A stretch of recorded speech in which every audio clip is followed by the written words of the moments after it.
And we're live on the internet. Hi. Welcome to Open for Adventure. Session number 52 of Fates Chosen. Now, if you haven't noticed, we are missing our illustrious Mindy. However, we were prepared for this. So, I went ahead and recorded a brief solo session with her. And essentially, we will be playing that for the first hour of the session tonight, and then we will hop back on with the rest of Fates Chosen, and if Mindy gets off of her thing in time, then maybe she might even join us tonight. But don't get your hopes up, because I don't want to dash your dreams. Anything? Too late. Oh, shush. Anything? Does anybody have anything before we get started? Be excellent to each other. Yeah. Hydrate. Yeah. Get a water And- bottle. Get a cool water bottle. Yeah. Tell your friends that you love them. Very important. All right. We're gonna be in the chat with y'all, so don't think we're going anywhere. We're gonna be right here. Yep. All right. If I can find it. All right, here we go. I've done this before. Totally. All right, now strap yourselves in. Let's get ready to watch Mindy's solo session. Rumble.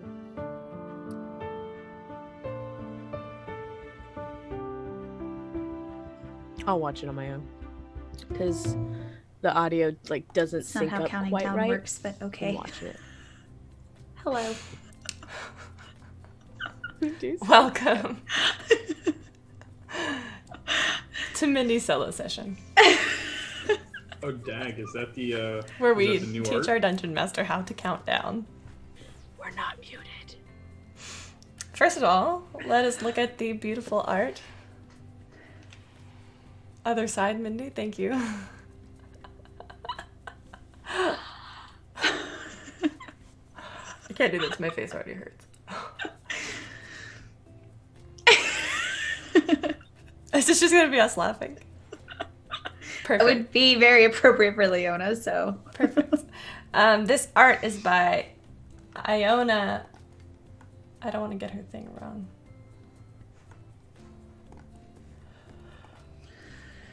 He's beautiful. It's beautiful. Iona Murasan. You can find her at Iona Murasan Art on the Twitter. The Twitters.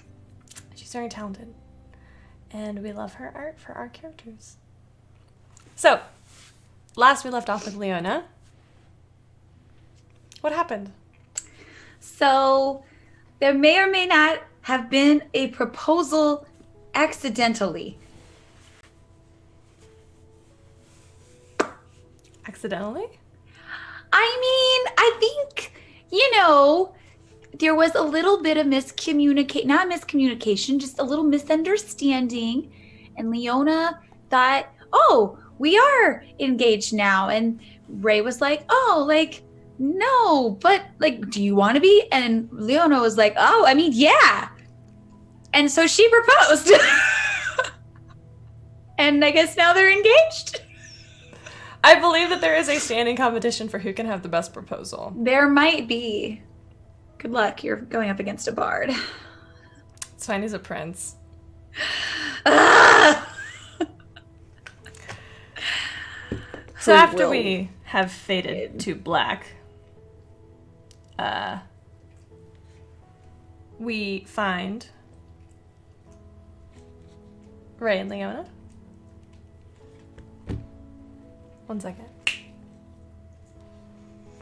We found Ray and Leona. It is the next day. Is there anything you would like to do? What if you said no? That would be a really short session. No, I didn't want to really do anything at all. Are we eating breakfast? Are we in bed? Right now you're in bed. Okay, I just want to cuddle for a little bit, Sure. Um, Let me put on my cuddle playlist.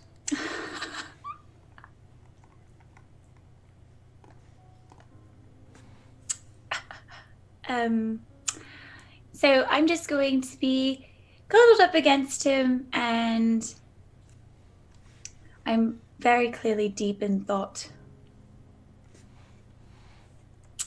And I would like to have his hand, like I would like to be like holding his hand, but like, you know, like playing with his hand. Sure. Preferably his left hand. Oh. Okay.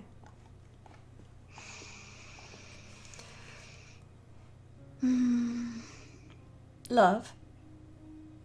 Yes. What is it? So usually with proposals, they're supposed to be like a ring. And I didn't give you a ring. You gave me a crown. I did, but I gave you the crown before the proposal. Let's not confuse the two. These are two very different situations. Are they? They are completely separate. Sure. And I didn't give you a ring. Is that important to you?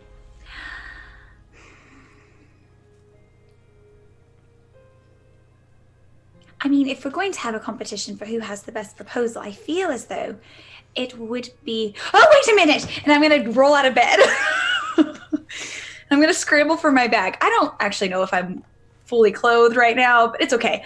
I'm going for my bag, and I'm like trying to, if I'm not dressed, I'm trying to drag a sheet because I'm a lady. And I'm like, I'm not doing a very good job of it, though. And I'm going to go rifling through my bag. And I'm going to come back up and like burrow again. And I'm going to hold out a small ring. What is this from? Dungeon Master asks. This is the ring from Xanalor that he left with me, that I had from... I didn't know it was from I didn't know it was from my dad until a lot later, but it was something that was given to me that I had with me since the beginning of my journey. It's a very simple ring. And I was like, I don't think this is going to fit.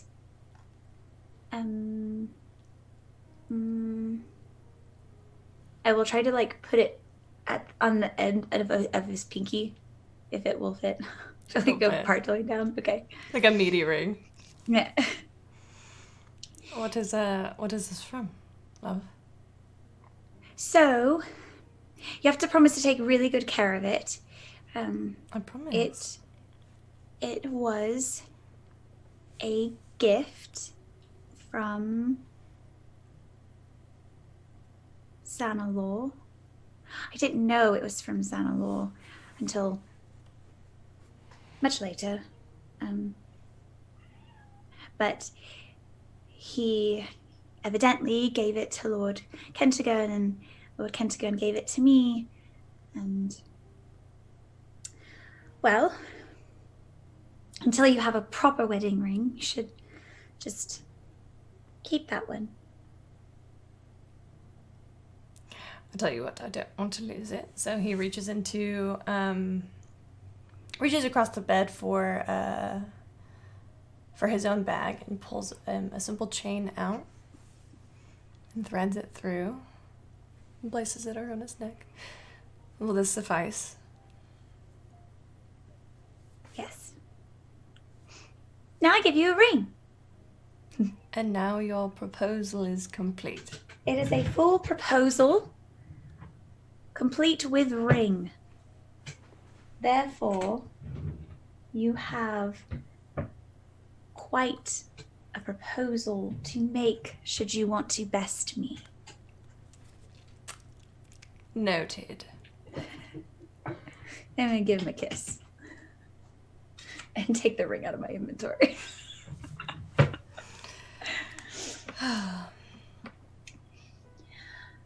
What are we going to do today? I do not know. I have some things to do to wrap up with King Theo. Figure out what's going on between him and his sister. Right. Technically, Right. she is older than he is, so if she really is his sister, then, well, let's just say we might have a few problems. Nothing you can't work out, though. Luckily, it's not my job to work it out this time. That's fair. And I would discourage you from getting involved as well, but I know that probably would fall on deaf ears. I mean, I can try to... I will try. Wow, you really must love me. I've made that very clear. I know, but it's never been more clear than in this moment. I'm not sure what that says about me. I'll give you a kiss on your forehead. I'm sure you have things that you need to do as well. Have you spoken to Xanalor yet? No, I haven't. And I'd also like a chance to speak with Andromeda. If I can find her. About Eldon. Yeah. Yes, that vision was troubling, to say the least. I can't really make a whole lot of sense about it, but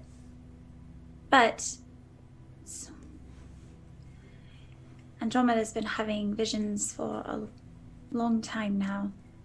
Maybe she can make more sense of it. I hope so.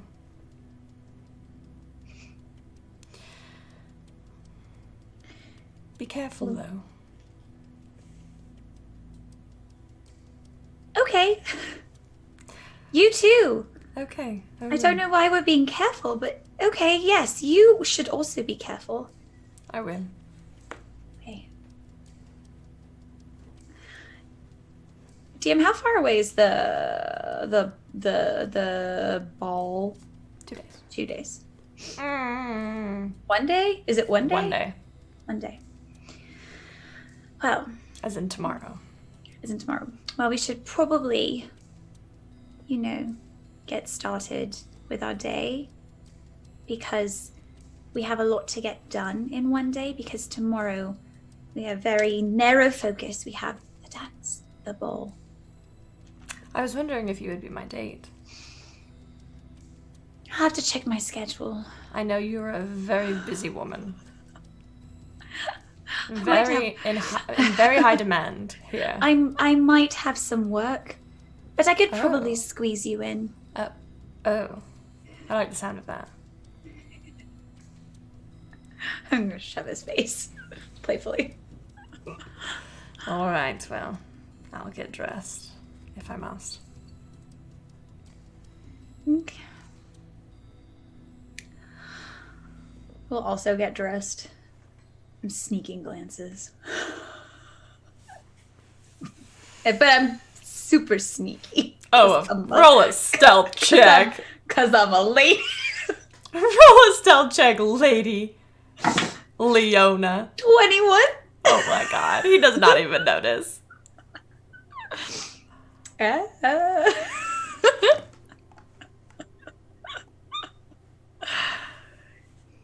Just,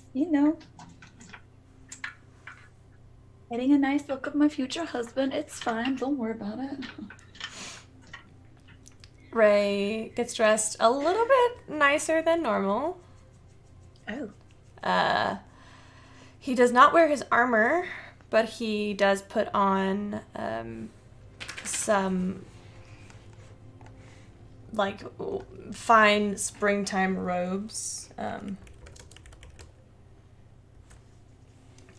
They are mostly dark with hints of gold and red, gold and crimson.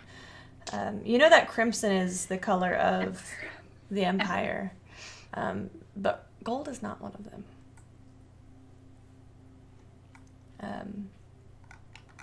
And he's got basically everything but the cape. So a little dressed down, but still quite nicer than you're used to seeing him, I think. so handsome. Can't wait to see. You flatter me. I can't wait to see what you look like tomorrow. If I, of course, am able to squeeze you in. Mm-hmm. I should leave. He'll give you a kiss.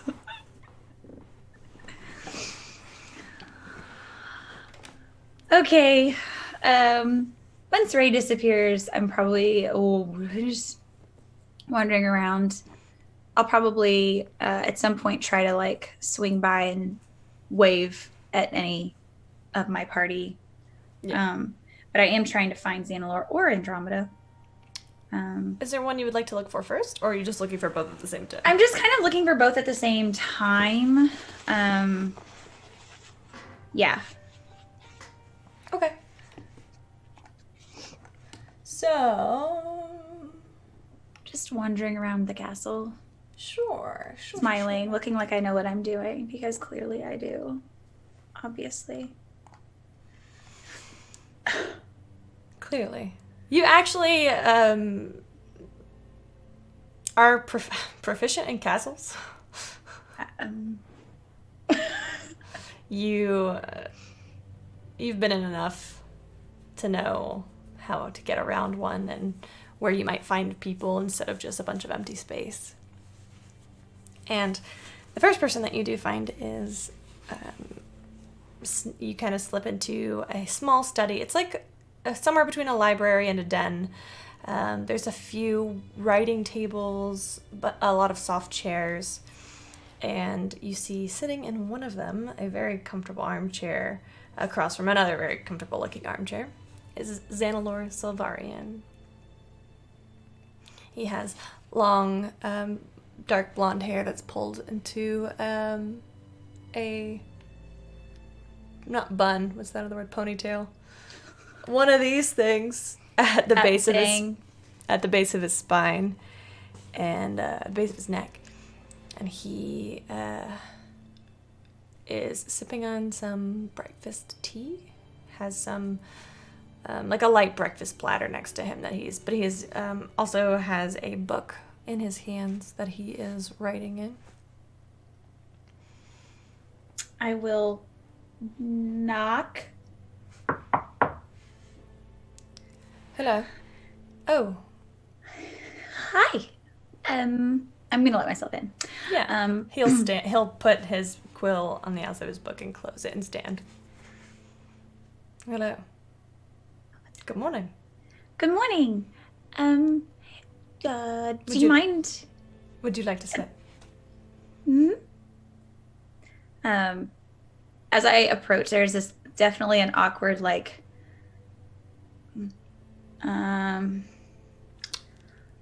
Yeah, okay. He'll hold his arms out. She'll give him a hug. I'm gonna hold on a little bit longer than I have in the past. He is not going to be the first one to let go.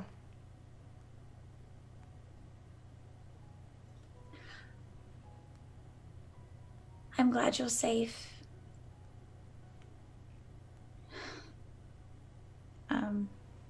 I'll pull away.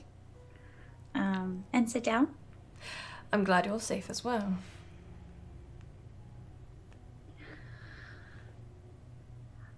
We would have come sooner. But sneaking into the castle is kind of Mm-hmm. I just wanted to see how you were doing. Would you like to roll an insight check? Sure. 12?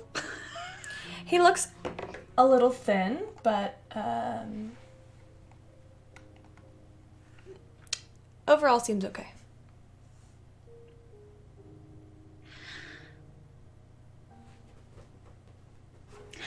I also wanted to thank you. Thank me for what? Exactly. I mean,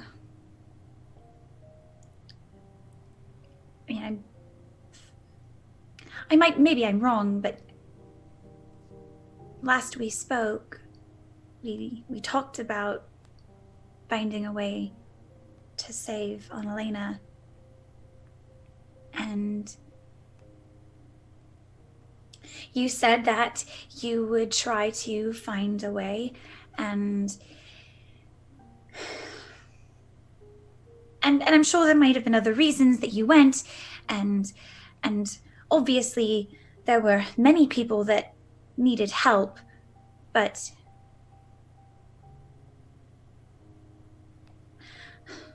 I just wanted to thank you for trying.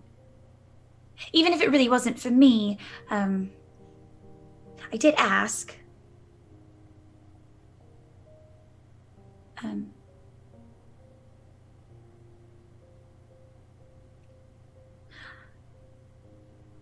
You're welcome.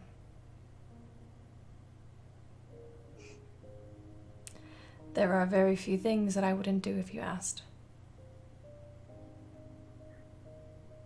So I should have been more specific and said go help Annalena and don't get caught? I had little choice in the matter, actually. How are you? I'm very well. I see there's a new accessory atop your head. There is. I must also inform you that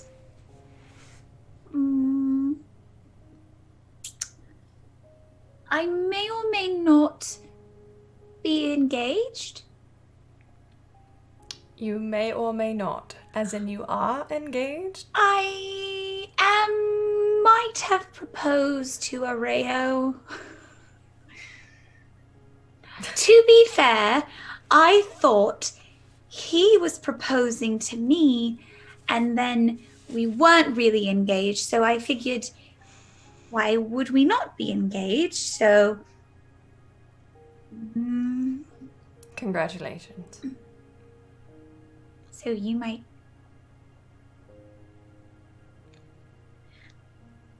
have a son-in-law. We already have a son. Soren's pretty great, but Yes, he is. How are you feeling? good. There's a lot of stuff going on. There's a lot of stuff that's been going on.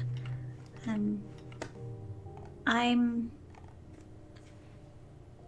grateful that you're safe. I'm grateful that we were able to help Annalena and everyone else. I'm not entirely sure where we go from here, but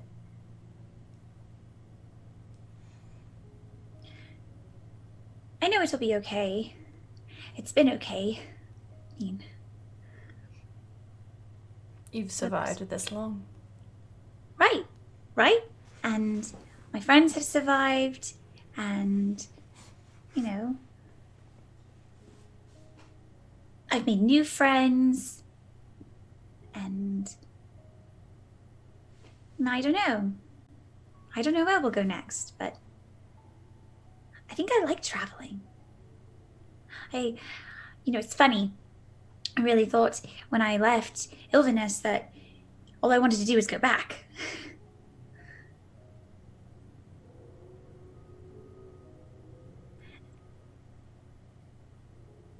And now, I don't know. You've grown. I am the same height as I was when I left. I know what you mean. I like to think so, too. I can see it in you.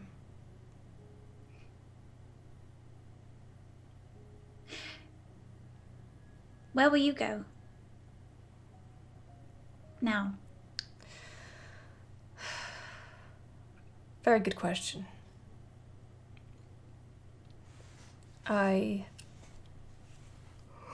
Pardon me. Oh. Nope. Very good. I have duties to attend in the Covenant. I have some personal matters I need to look into as well.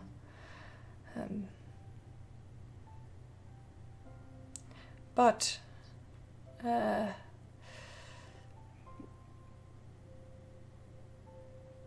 is to say, should you need me, all you have to... You're a message away. Exactly. Sending away. Exactly.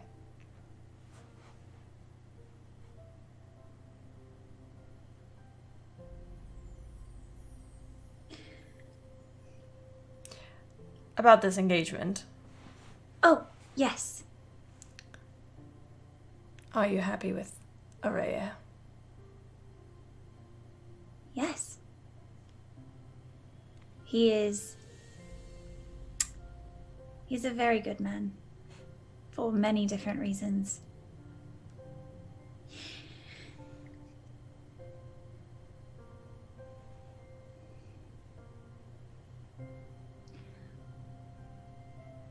I've read a lot of stories about heroes and princes and all of those wonderful stories. And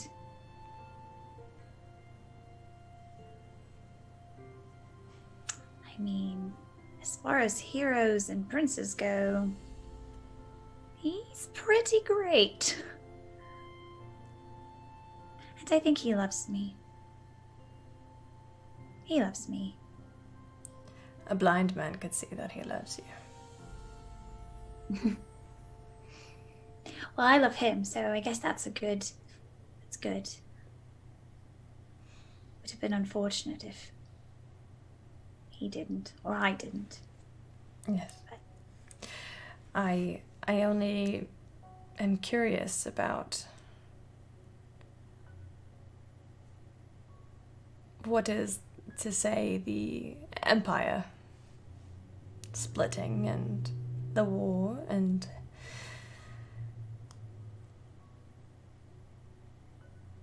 I just want you to be safe. I am never safer than when I am with Areo. We keep each other safe. I mean, we all do, but I just want to be with him. And, you know, life is messy and people even more so, but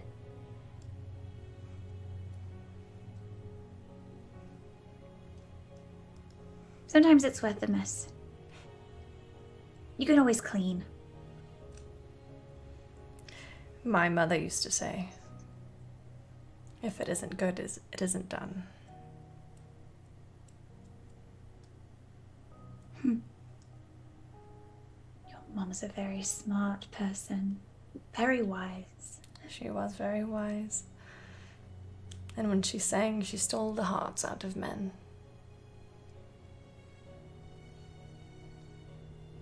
But even more so, it was her capacity for telling a story, a compelling, tragic, beautiful love story. She sounds pretty fantastic. You would have loved her. I'm sure I would. Explains why you're pretty great too, I guess. My father had a hand in that as well. He was a paladin.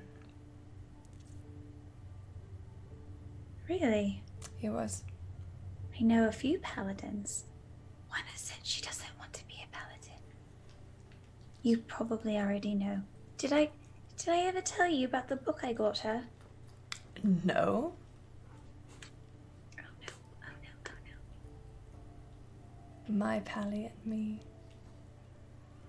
Mm-hmm. That's the DM reminding you. No, my internet went out. Oh, okay. No, I remember the title. Okay. Sorry. Oh, I didn't tell you? Mm-mm. She definitely wouldn't have mentioned it. So, while we were adventuring, I found a book. It's like a picture book called My Pally and Me.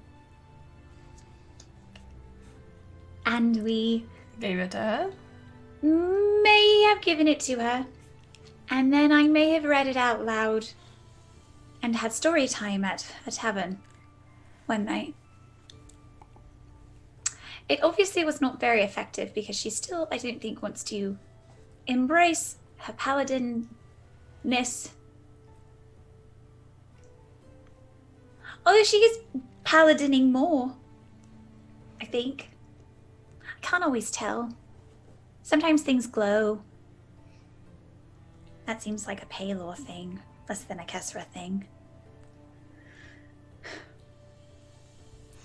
There has been a paladin in our family every generation for the last 300 years.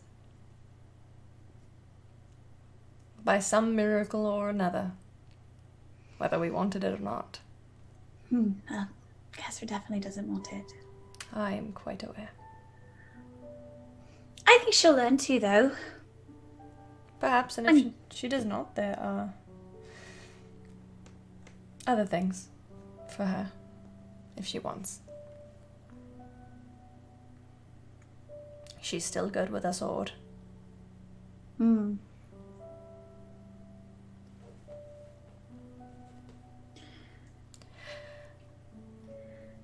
Lena, that reminds me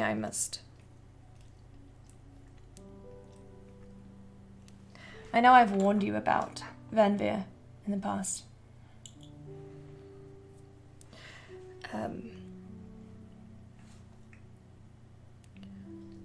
But there is a chance that she might seek you out.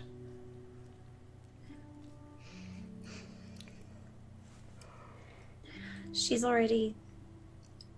Well, it was a while ago. I haven't heard from her in a very long time. Feels like a very long time.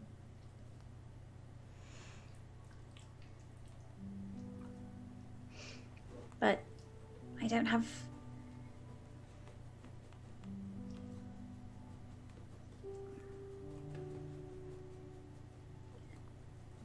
I don't really have any desire to talk to her, and I don't think she has any desire to speak to me. She could.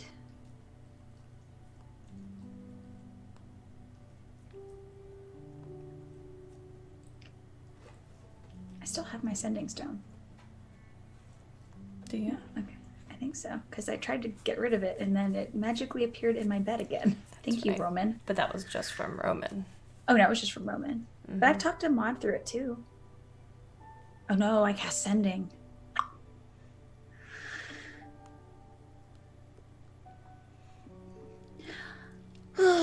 Well, like I said, she hasn't tried to reach out to me, at least that I'm aware of. And she's working pretty close with someone who could get in touch with me. Is she?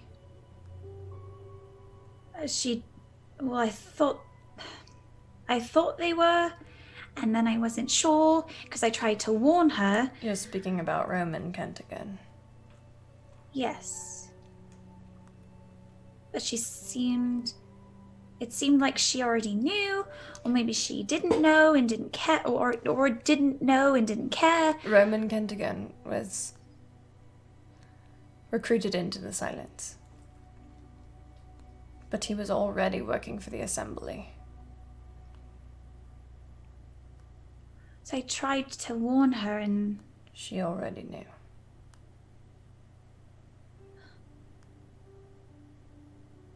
One does not keep secrets from Benveer.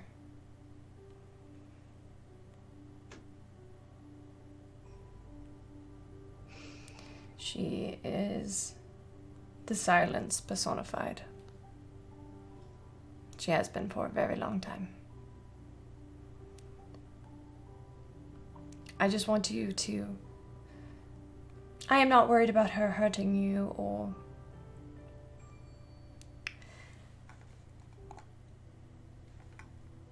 I think I'm most worried about her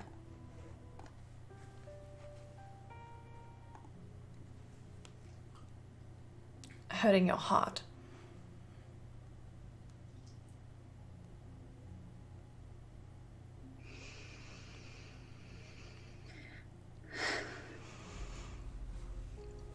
Well, fortunately, surrounded by some pretty incredible people, so even if she were to reach out, even if she were to hurt my heart, there are people that would help me put the pieces back together. Good. You,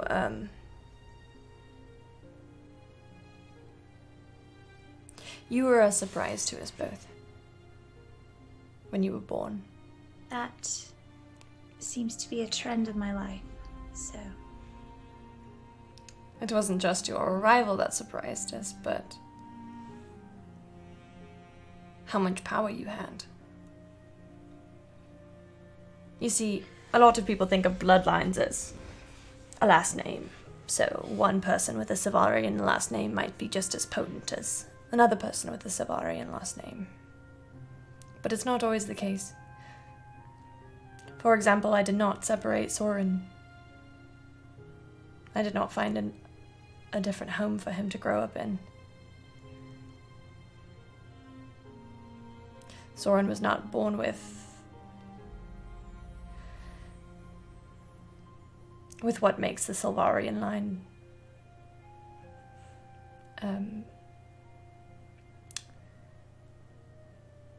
don't get me wrong, he's powerful in his own right. He's made something of himself, which is more important than anything, but there is a certain connection to the weave that gets passed down through my generations, or my family, my line. Kestra was born with some of it. I believe it. But you were born with all of it.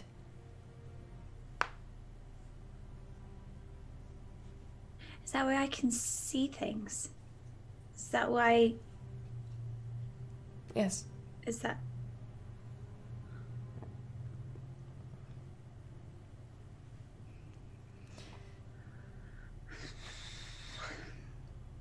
Well... I'm trying to use it for good. I know. I know. I must ask, though, do you suffer when you tap into that connection?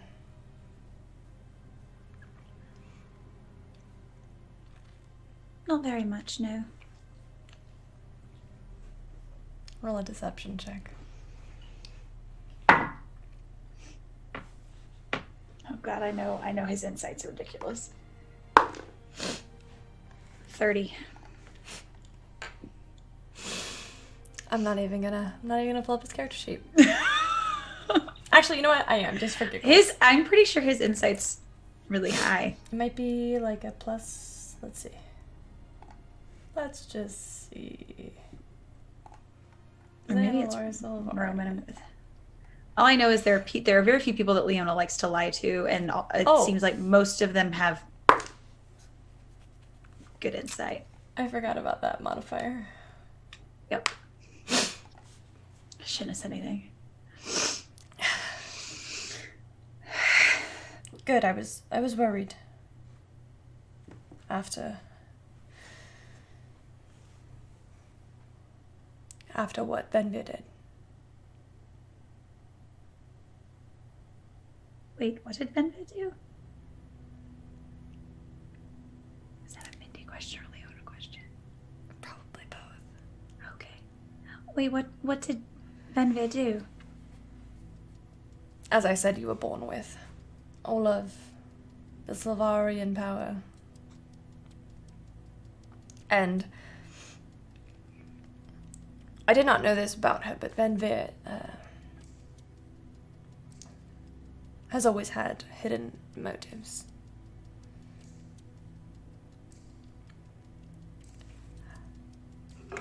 We had agreed, well, it wasn't even that we had agreed. I did not ever expect her to use your powers to suit her own ends, but when you love someone, you will do anything for them.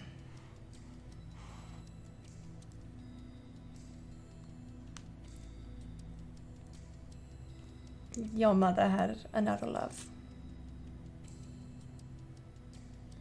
Benveer loved another person fiercely, and she would have done anything to save him. Who? Actaeon.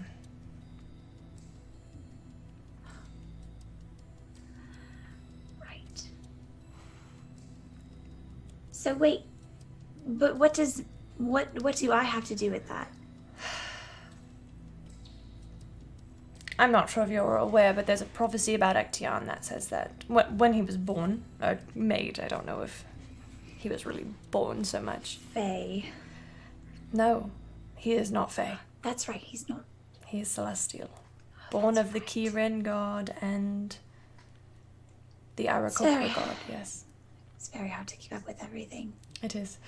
Regardless, when he was created, there was a prophecy about him that said that he would destroy. Well, the interpretation is loose, that he would be responsible for the destruction of the prime material plane.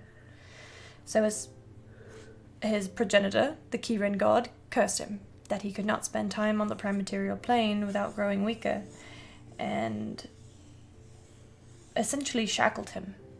Shackled his powers, shackled his abilities.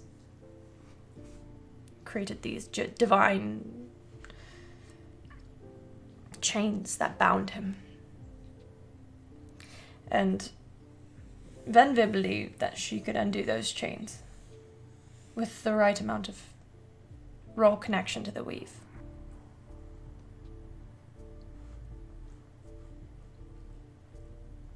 Was she right? I do not know. I found her. I found you both when when the ritual was nearing completion, and I took you away.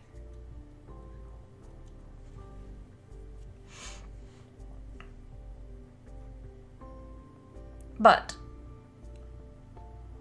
I would be a fool to say that the spell was not complete, or the ritual is not complete, or that it does not have any effect on you now, or that it will not affect you in the future, because sometimes one of the components to a spell is time.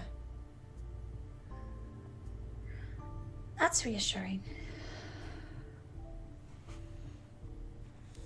Which is to say why I asked you if you suffered, because I am not a studier of magic. Do not misunderstand me. I do, however, have a lot of time and study on the subjects, so my knowledge is tangential at best. However, I had always feared that, well, you see, divine shackles cannot often be broken. They can be redirected or corrupted.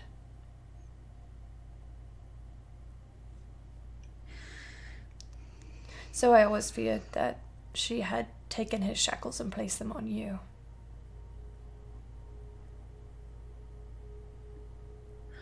I mean, I don't think so. I'm happy to hear it. Perhaps my intervention did cut the spell short. That's probably it. I would just say keep an eye out for anything that doesn't feel right.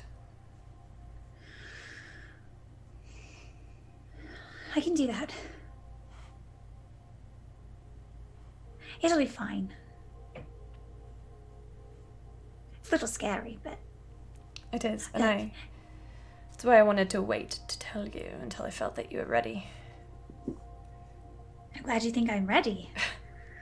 You've grown a lot. And I wanted to wait until you would trust me, so that you could hear it.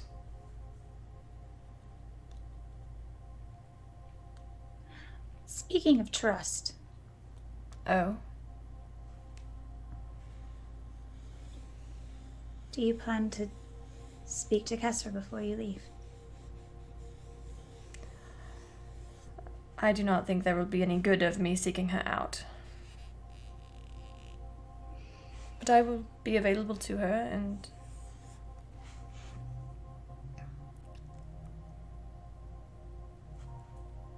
if she needs.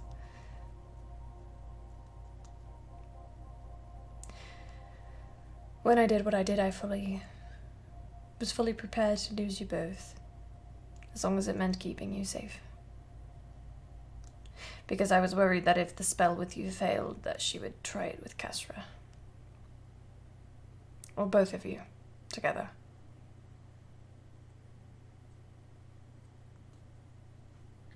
Which could easily claim one or both of your lives. I hope you'll believe me when I say that I thought I was doing what was best. And I would do it again. I do not regret it, despite Kesra's reaction. I believe you. And I can't say that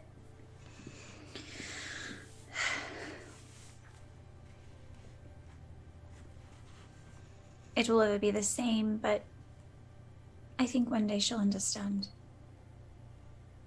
Perhaps. She is lucky to have someone like you in her life. I'm pretty lucky to have her too. I don't know if she really wants me as a sister. Well, the funny thing about family is you don't really have a choice. Yeah.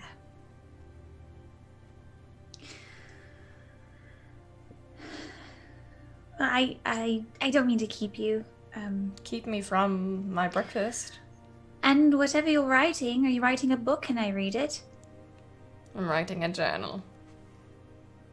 No. I question. No.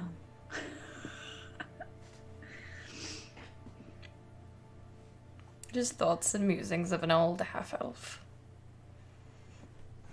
Thoughts and musings are often the most inspiring. You are your grandmother's granddaughter. Yes, that is how relations work. Yes, it is, Leona. Would you care for a scone? I'll take a scone. He'll pass it to you. I wish I had a scone.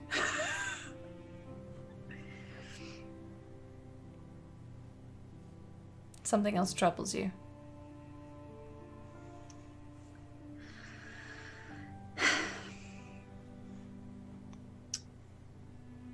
Andromeda had a vision yesterday with Eldon. Eldon. He's a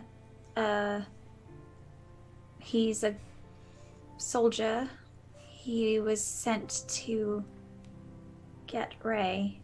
Oh, the young human with a ray, oh yes. And it was a very strange vision. I can't really make a lot of sense of it, but if my very brief, short time as an oracle has taught me anything, it's that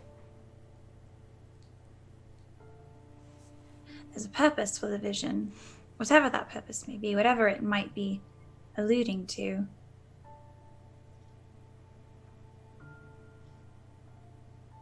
But I'll find Andromeda at some point and I'll speak to her and maybe she has some answers. Very well. Well, I wish you the best of luck. Let me know if you require anything of me. Thanks. I will finish my scone. And I will walk around the table. Is he still seated? Mm-hmm. I'm gonna give him a light kiss on top of the head. And then I'm gonna... He'll just run his hand up and down your arm. Give your shoulder a light squeeze. I'll be around. Make sure you say goodbye before you leave. I will. Okay. And I will scurry out. Yeah. And search for person number 2. Why don't you roll an investigation check? Oh no. 11. Okay. What are you doing to look for her? I'm probably just wandering around areas. I think she might be trying to remember that that her behavior is not necessarily what... I'm trying to put myself in the shoes of Andromeda, and I'm just kind of humming as I wander around the castle. Might get distracted by my own songs at times. But I'm looking for places that seem quiet and reflective, because she seems the type that ponders life often. Fair.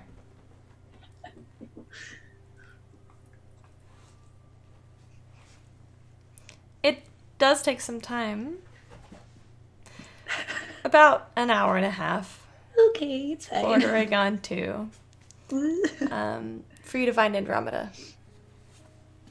When you do, she is...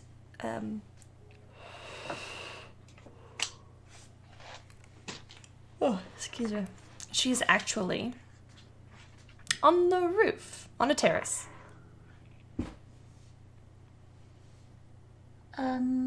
She is sitting with her back. So if you walk out these double doors, there's about 50 square feet of terrace, and there's a very ornate railing made of stone and wood and metal, and she is not standing over as if she's looking out, but she's actually sitting with her back to the railing. And you see she has a small... I don't know if you would have ever seen a screwdriver before, but she has one, and she is actually working, you see, on her leg. Oh. And you see her kind of feel around for specific... Her gaze is straight ahead at you, actually, when you enter, and she's slowly twisting the screwdriver. Leona? You're very good at that. You have a very particular aura. That's right, you said something about that. Yes. Do you mind if I join you? Not at all. I will join her. Do you need any help? No, I think I'm about finished, thank you. Would you like to come and sit? Yes, that would be lovely. It's a beautiful day outside. We'll go to sit beside her.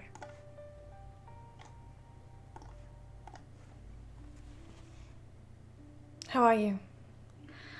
I am full of questions, I see. but I'm also good. How are you? Well, I've got my arm back. You see her lift up her sleeve, and it's the metal, which was formerly just to the elbow, just above the elbow, now extends all the way to her shoulder.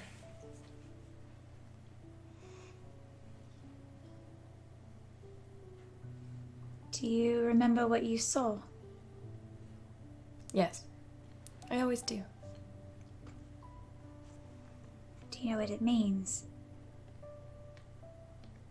Eldon was only able to give bits and pieces of what he remembered, but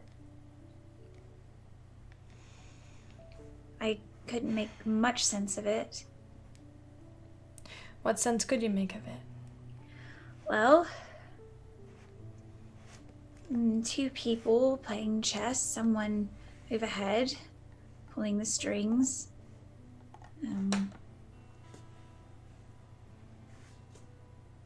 Birds. There was a wren. Wrens are usually charismatic. I know that birds dying can sometimes mean death on a grander scale. But I don't know what the chess means, or if it's just a game, or. And there was a boat. That was really all. I think that was all he told me. I think that's as much as he shared, and only bits and pieces of it make sense, and none of it all together. Which is the case with some visions, I know, but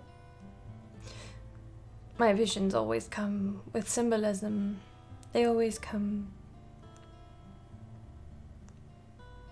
They're not very clear. I don't see events that are happening. I don't see people that I know, usually. Unless they are obscured through some symbol. it is the opposite of mine. I understand that, and you know that is very rare. Almost unheard of, actually. Well, hopefully I haven't jinxed myself. Hopefully. Would you like me to tell you what I saw? Yes. I saw two players sitting across from one another. One of them was white. One of them was black. Not the colors of their skin or the colors of their clothes, just the actual figures. They were playing dragon chess. Have you heard of it? Leona would have heard of it, yes. Yes. Yes, I have.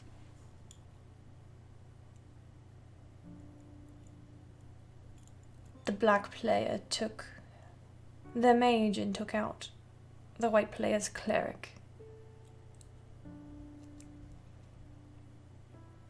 The white player reached for one of their pieces, the hero piece, but stopped and looked up. And this is where we saw another figure. Not made of white, not made of black, not made of any color, but made of shadow. Watching the game from above. I saw the head shake slowly from side to side, and the white noble chose another piece instead. They chose the paladin instead. That is where I saw a wren perch on the shadow figure's shoulder. Just here, flew into the scene. The wren began whispering into their ear, nervously, frantically. The figure took the bird into their hands, like so. And I saw their lips moving, but I heard no sound. And then the wren flew away.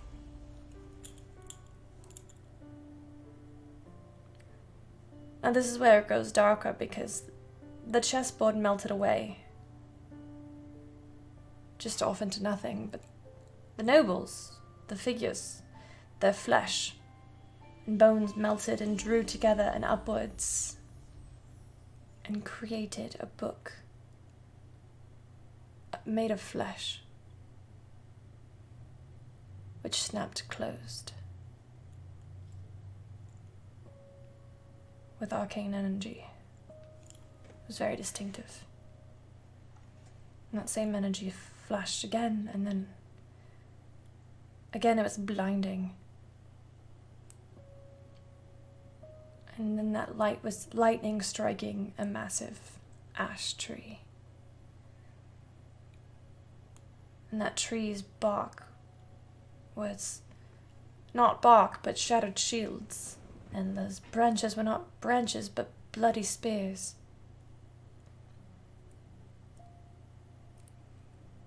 And the tree split into two as lightning struck it. And began to burn away. Like lava coming out, like molten coming out of the bottom, and then from the roots emerged that same shadowed figure. They looked around for a bit and then rushed away into the dark of the night. Hurried, almost desperate. And in their wake I saw bodies of birds on the ground.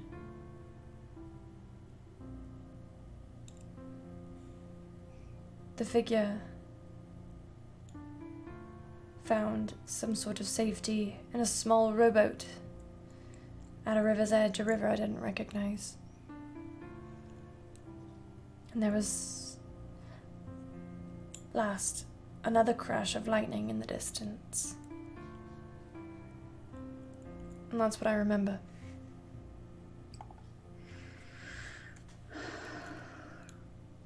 Do you know what any of it means?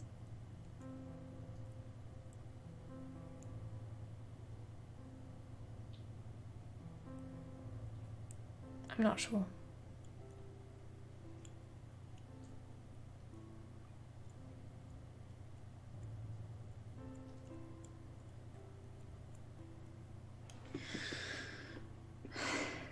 Do you know what any of it means? I don't know, DM. Do I know what any of it means? You rolled a 26 on your religion check the first time, so I'll apply it now that you are getting more information. In stories, chess is often a symbol for the greater game of war, of nobles using men and women as creatures of all kinds as their playthings.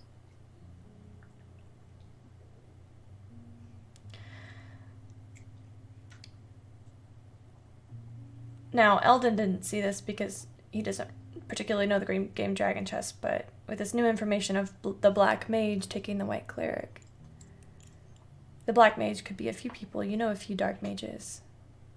Roman. Oh no. Something that also pops into mind is the White Cleric.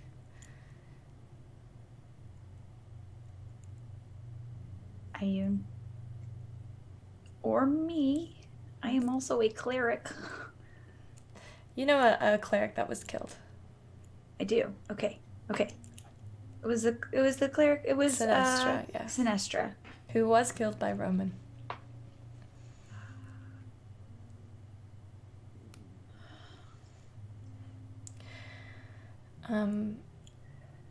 The way the white figure reaches for one piece, the hero, but looks up instead is like almost as if they're looking for guidance.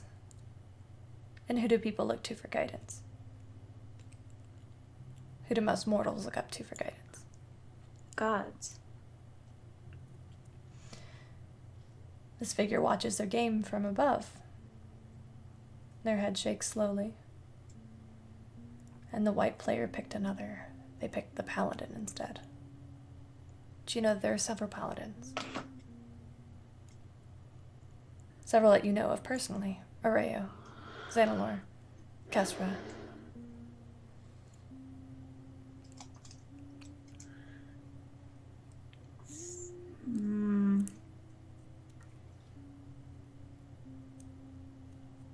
So who are the players? Do you say this out loud? Yes. The players? I mean, I think I know who some of these pieces are, or could be, but... Do you? Maybe. What are your theories? I know of a cleric who was killed. Their name is? Sinestra. She's a cleric of Ayun. I see. And I would say it's quite likely that the man that killed her could very easily be the Black Mage. He is...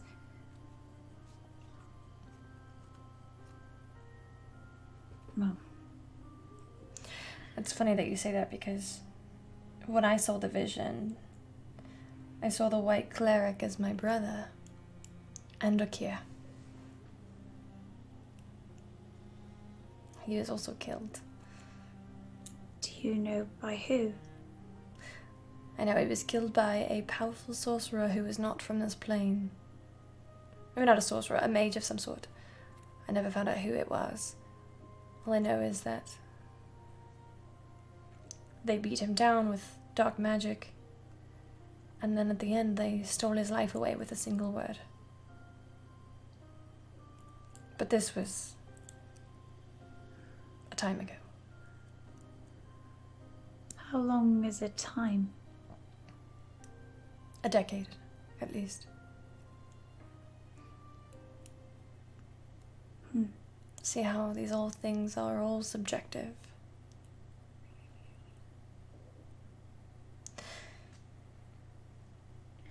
So,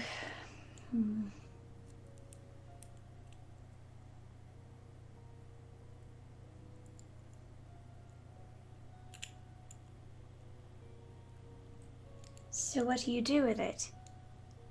You don't know what it means. No, I don't. Usually when I have a vision, it's because somebody is trying to reach out to me. And it's my job as an oracle, usually, to discern.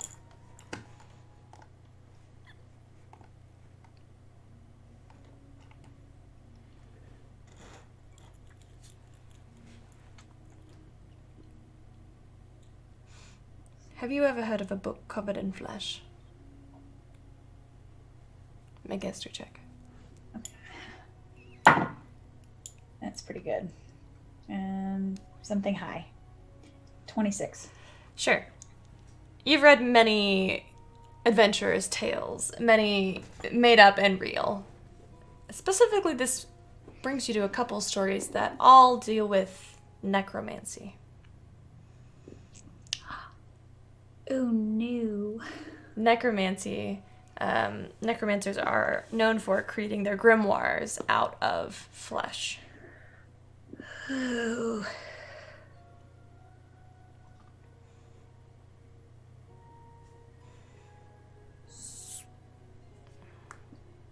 What's that book that he wants to find out Lord Keeper? about? Lord Keeper. Is that a book? No. Alexander believes it is, but We Kestra thought it was a has- book, but Kestra has since. Yes. Okay.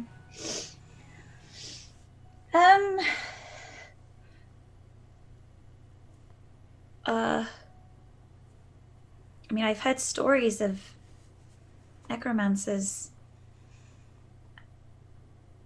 but nothing specific comes to mind.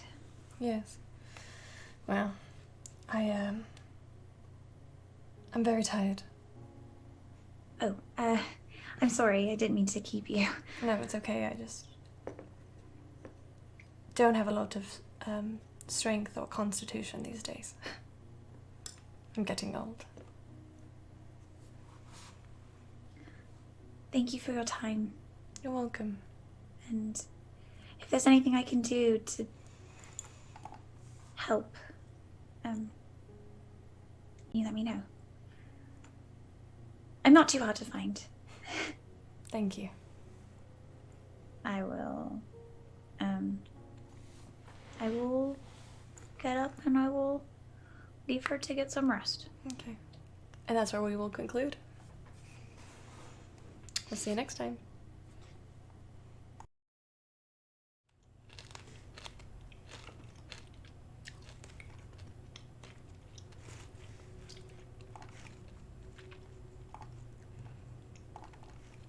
Welcome back, friends, adventurers. Welcome back, friends, adventurers. Welcome back, friends.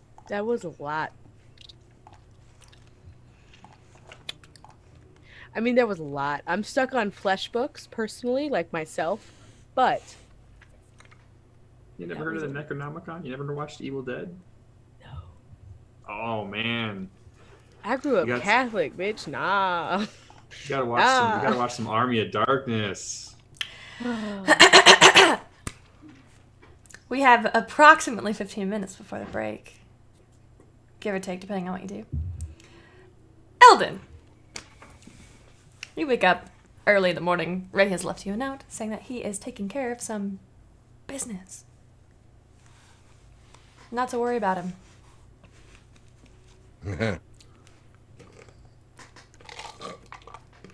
What would you like to accomplish on this fine day? I'm gonna look at my table and see that glass of water that Leona left for me. Mm-hmm. Chug it. Mm-hmm. And then probably find a bucket or whatever I got. Bah. Just purge it all. Mood. Ugh. And After then- you're done Yeah. taking care of yourself, Yeah.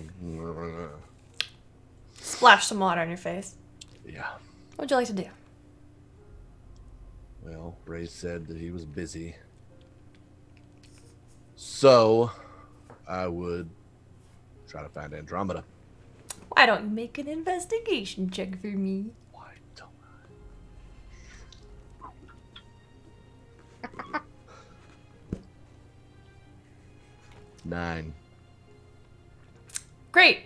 This is not a matter of if you can or if you cannot.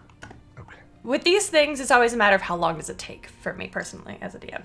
So 7 hours. honestly, a few hours. Yeah.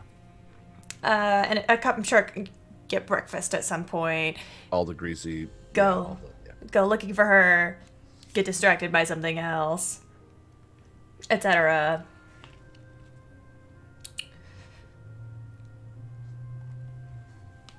You finally break down and ask for help from some of the servants in the castle,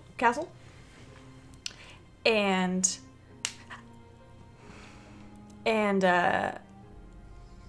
they tell you that Andromeda's room is on the 5th floor in the East Wing.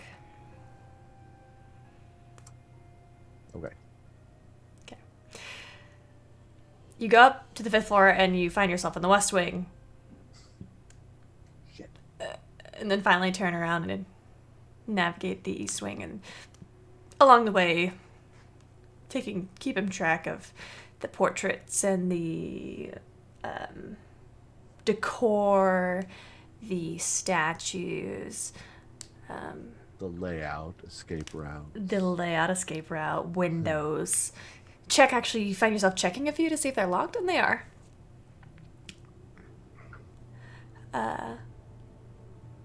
Just out of habit.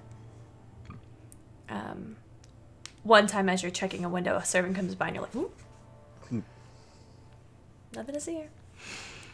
Several hours after you have set out, you hear singing.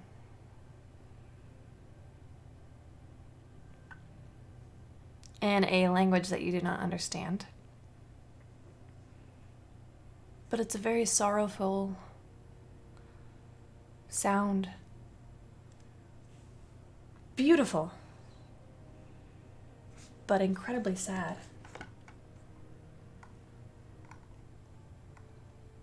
It's coming from... No. It's coming from one of the balconies. One of the... I suppose it's more of a terrace.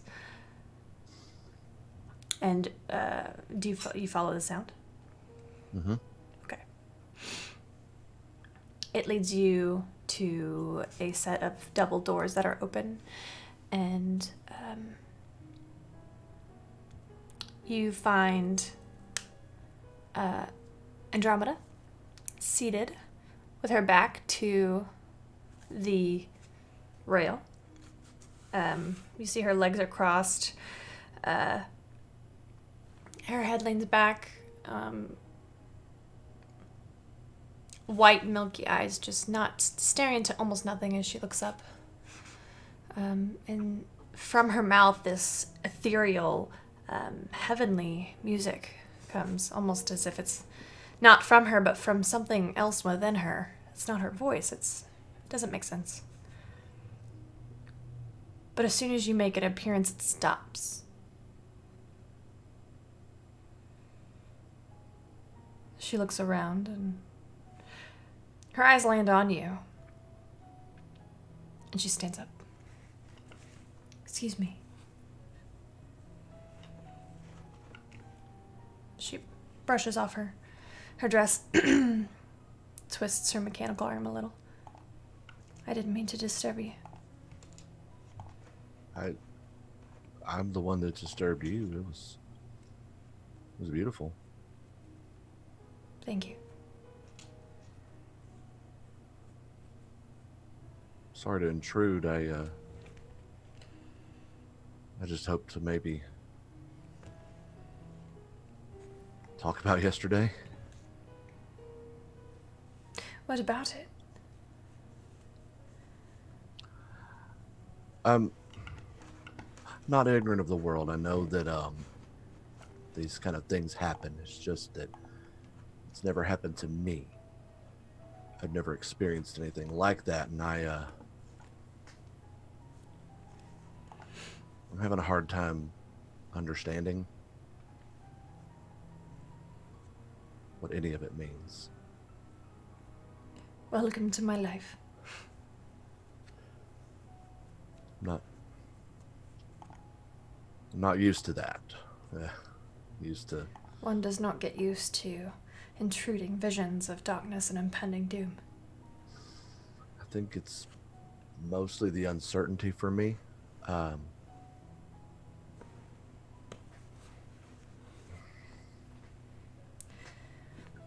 feel uneasy. I don't know, but I don't know why, other than just the... I talked to Leona a little bit, but she couldn't make heads or tails of it either.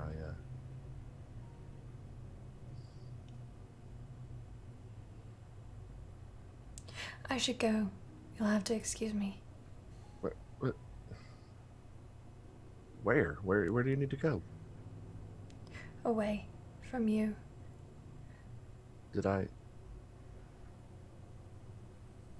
do something? No, it's not. It's not that.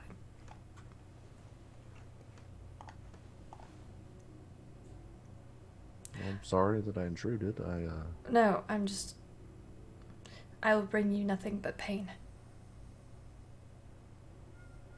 But, You will should. you bring me truth? You should know that I'm sorry for everything. I didn't know what would happen. I didn't know what he would do. Who? If I had known, I would have never What are you not telling me? You should stay very far away from me. For your sake or mine? Yours. I'm sorry. I cannot help you. I have only made things worse.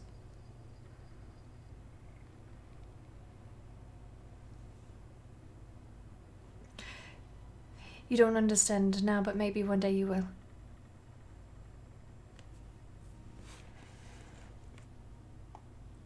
I hope so.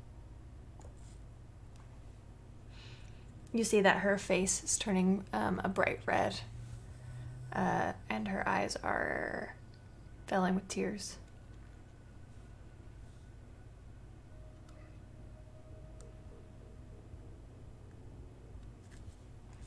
I'll reach out and take her hand. Which one? The real one. Make a Constitution saving throw.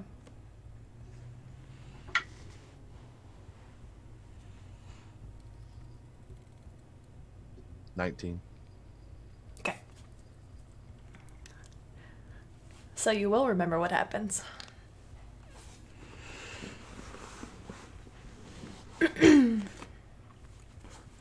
As you touch her hand, you are aware of a bright flash of light behind your eyes. That reminds you of the lightning that struck the ash tree. And you feel your entire body as if it is almost on fire, very hot, very warm all of a sudden. And you hear a voice in your ears, in your bones. Do not fear, my child. The fault was not yours. Be well, Skyseeker.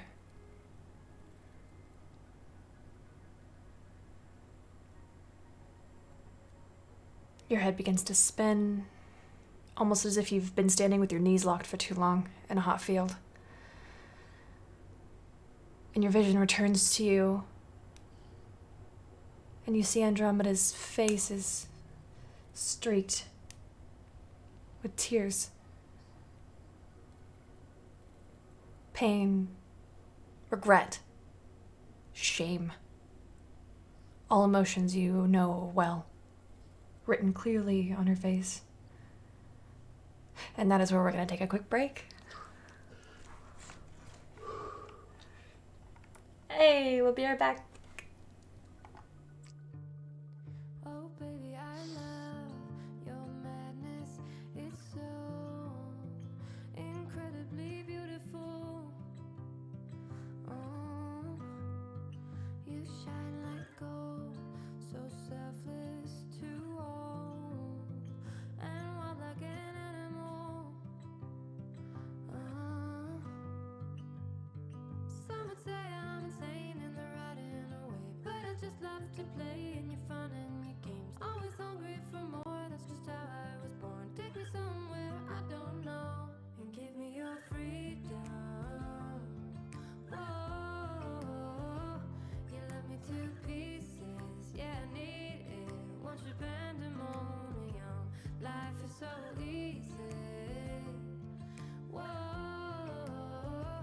you love me to pieces, yeah, I need it. Want your pandemonium.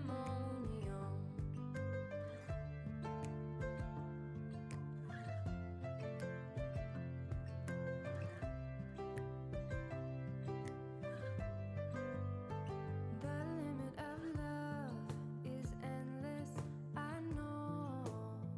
Just do what you want with me. Yeah, I want it all. Could care less the cost. I give you my everything. Some would say I'm insane in the right in a way, but I just love to play in your fun and your games. Always hungry for more, that's just how I was born. Take me somewhere I don't know, and give me your freedom. Whoa. Welcome to our Patreon. Here on Open for Adventure, we are making high quality Dungeons and Dragons content, folks. We have a great big world to share with you, and by becoming a patron, you can help us explore and expand upon this adventure. With your support, we can invest in more amazing artwork, better mics, fancy cameras, and overall stream quality. Not to mention, help us get some amazing new merch that we can use for giveaways. What do you get by becoming a patron? I'm so glad you asked. Let's take a look at the different levels and give you a sneak peek at what you can get at each tier.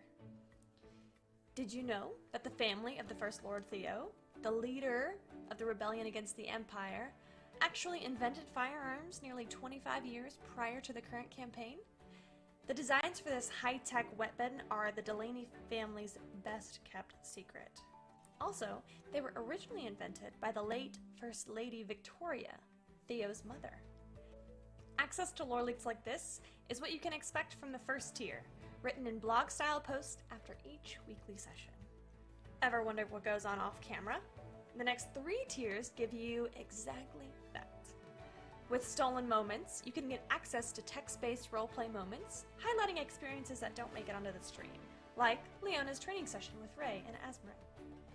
Stolen Moments Plus gives you access to roleplay moments featuring our guests, non-player characters, and historical figures, featuring the likes of Marshall, Annalena, and even the Empress herself. And Roleplay Addiction takes us to a whole other level. This tier gives you exclusive 30-minute videos of canon interactions not otherwise seen on stream, like late-night drunken interactions between paladins or tender moments featuring your favorite character ships. The Insider Scoop is where things start to get serious. This gives you access to private live streams of me doing plot, setting, and encounter planning for the entire Open for Adventure universe, including the offline game that I run in the same realm. This might be me setting up for a big battle, or maybe coming up with some new non-player characters. Here's where you can interact with me directly and possibly influence not only the upcoming streams, but the entire setting as well. The Warm Fuzzies is super simple. It's everything I've listed so far, and also you get your name on stream after our weekly regular sessions. Every session. And our undying love. Hence the Warm Fuzzies. And finally, the most epic of all Patreon tiers. Drumroll, please. The Lore Master. This ultimate and final tier gets you first look access at all of the content going into our upcoming, official, Open for Adventure campaign setting. Lore, maps, monsters, items, dungeons, dragons. So, go ahead, have a look around, make yourself at home, and consider becoming a patron to help us make this fantasy world a little bit closer to reality.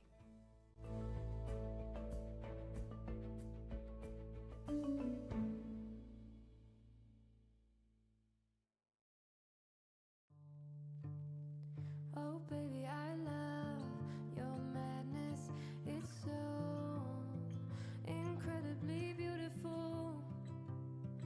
Oh, you shine like gold, so selfless to all, and wild like an animal. Some would say I'm insane in the right in a way, but I just love to play in your fun and your games. Always hungry for more, that's just how I was born. Take me somewhere I don't know, and give me your freedom. Whoa, you love me to pieces, yeah I need it. Want your pandemonium, life is so easy. Whoa, you love me to pieces, yeah I need it. Want your pandemonium.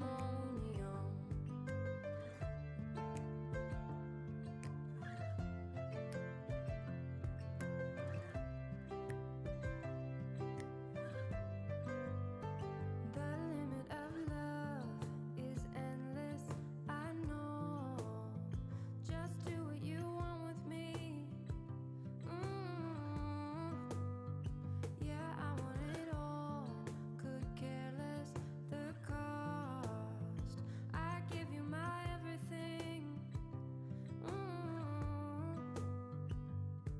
Some would say I'm insane in the right in a way, but I just love to.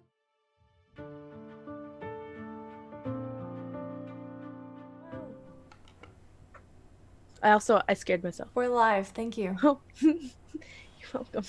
That's the wrong one, friends. Here we go. Nailed it. Nailed it.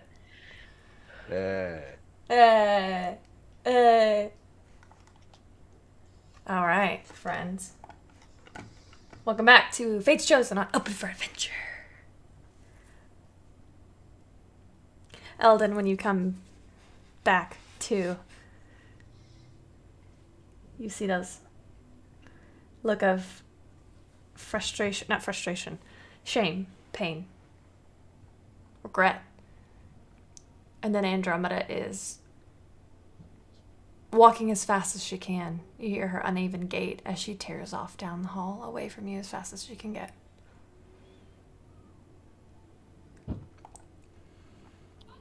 She escapes because I'm processing.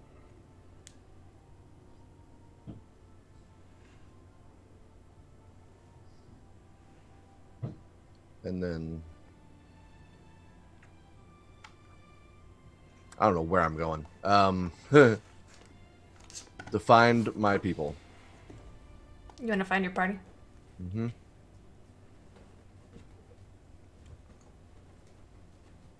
Kesra, Alexander, good morning. Good morning. Good morning. Alexander, you wake up and the room that you two are staying in, there is a piece of parchment. Okay. Like an envelope specifically that has been slid under the door. Okay. I don't know how to read. Shut up. I'll pick it up and I will look at it. It I will has look at it. it has the Lightbringer family seal on it. Okay. Do you open it? Yeah, I open it. All right. I'm gonna read it to myself first. It says, "Dearest Alexander, we are having a family dinner this evening. Promptly 3 p.m. Do bring your special friend." What does it say? My brain can't process words this early. Love, your mother. I just tuck it away and nothing much. Good. What time is it? Noon. Yes, that is good. Noon. Oh. Okay.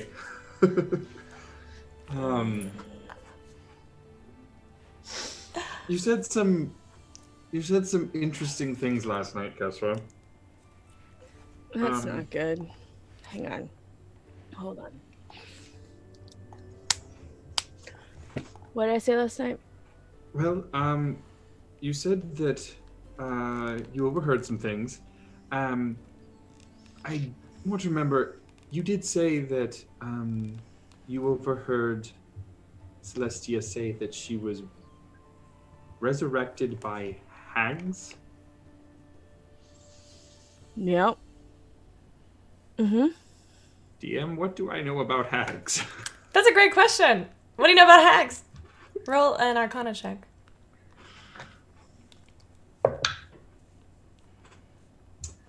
That's a 25. Morgan, I'm assuming you know about hags. Yes, I do. Okay. You know what you know. Okay. That is phenomenally disturbing. Probably. She didn't seem too fond of the idea, even now. If I recall probably correctly, maybe. I think she asked them to kill her again afterwards. So. Yes, hags aren't going to let go of something that they've got a hold over that easily. Oh. Well. But you said you heard that she's told this to King Theo. It sounded like him.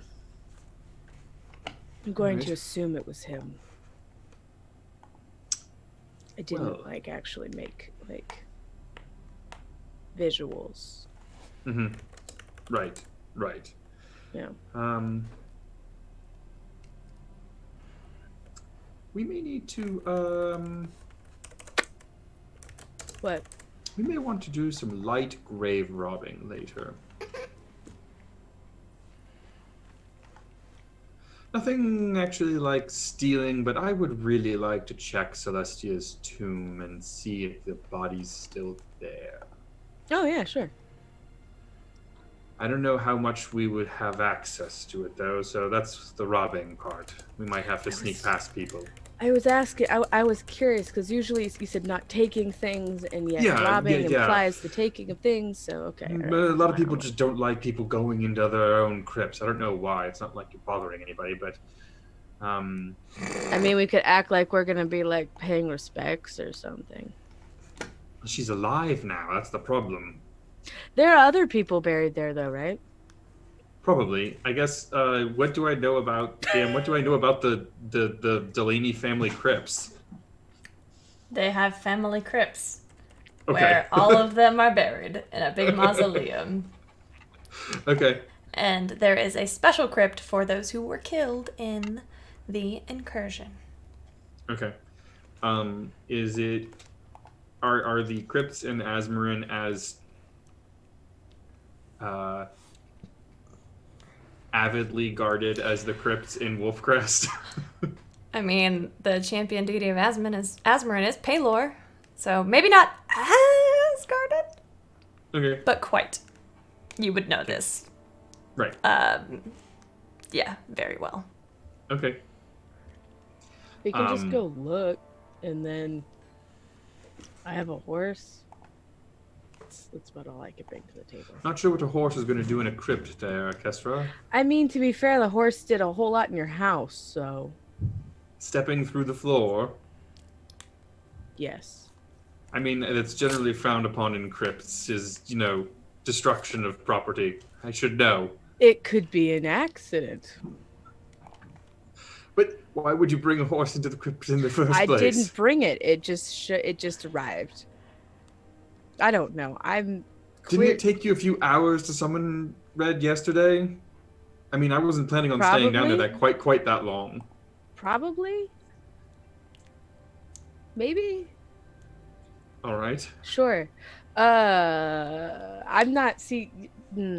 I hope you have an idea, because I'm not generally the idea person when it comes to great Robert. I'll talk with Leona and perhaps Ray will have some idea. Maybe we can pull some form of political didgeridoo or something to. What? I don't know. Okay. It's been a long time since I've been at court. Hey, it's been a whole long never for me, so you're doing better than me. Fair. Wouldn't you think somebody else would check on the body to see if the body's there? I should hope so, but considering what we know, I think it would be best that we saw it.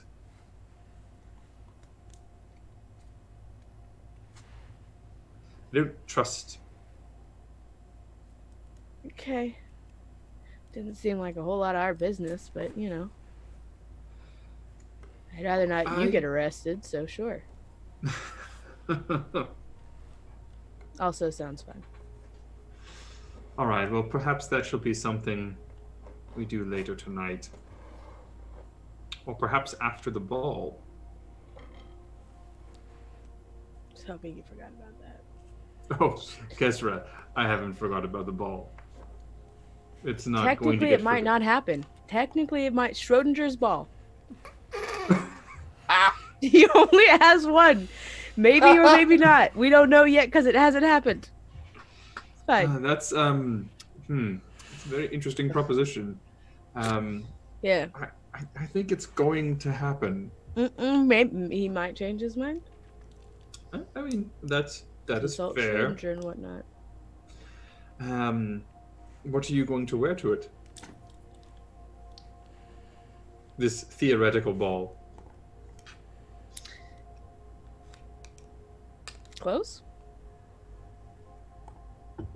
I'm pretty sure I don't think Sunshine threw away the last thing I wore to a fancy thing. I think I still have that one. Oh, that little number in black. I think it was black and gold, maybe silver. Maybe it was white. I don't remember. Now, I can't imagine seeing you in white.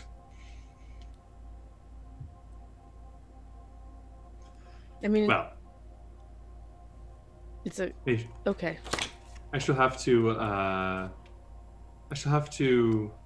talk with Leona then about that particular. I'm confused. I need food, please. Yes, I agree. Perhaps we should get a small repast here.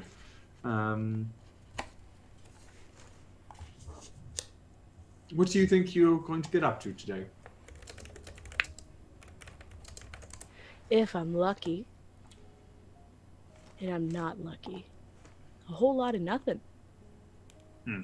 That would be nice. Haven't had a whole lot of nothing in forever. So. All right. Would you care to join me? I've got a few errands to run around town. I love your company. Sure. Unless something else desperately pressing hopefully never happens, then why not? All right. Last time I was in Asmer, and I was on like the other side of the city, so I don't really know much around the fancy parts. Well, it's quite a interesting city. She'll have to show you some of the sights. Sure. Yeah. All right, well, let's head down to the kitchen and we can get ourselves something to go. Yes, please. Maybe they have to-go cups. I mean, by which they will have to-go cups. I'm just going to take a cup. I'll give it Fair. back. It's fine. Fair. Eventually.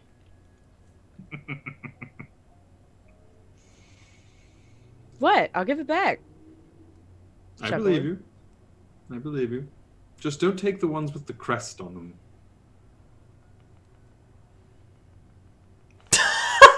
I mean, Okay. you know, the Yeah, Delaney- no, I know what the fucking yeah. Okay, all right. I need meat. Let's go. I'm gonna push past him and go downstairs. Or upstairs or wherever the fuck it is. I don't know where we live in this stupid castle thing. You're on approximately the 3rd floor. So down? Down. Down. All right. I head downstairs. All right. She'll follow. That is when, by some miracle of fate, you run into Leona, Eldon, and Areo at the same time.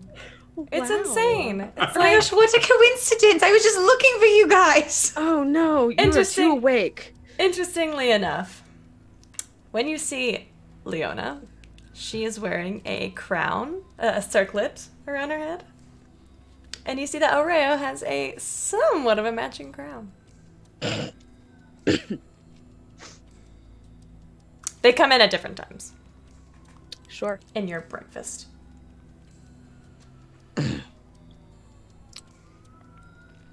That is some interesting new. Oh,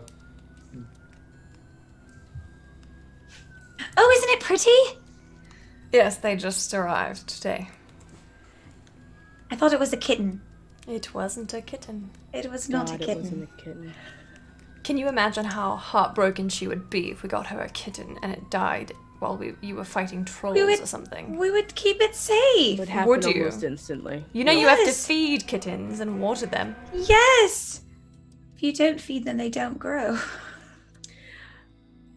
I mean, that's technically true. Yes. Well, how has everyone's morning been? Mostly just started. Oh, Very brief. oh.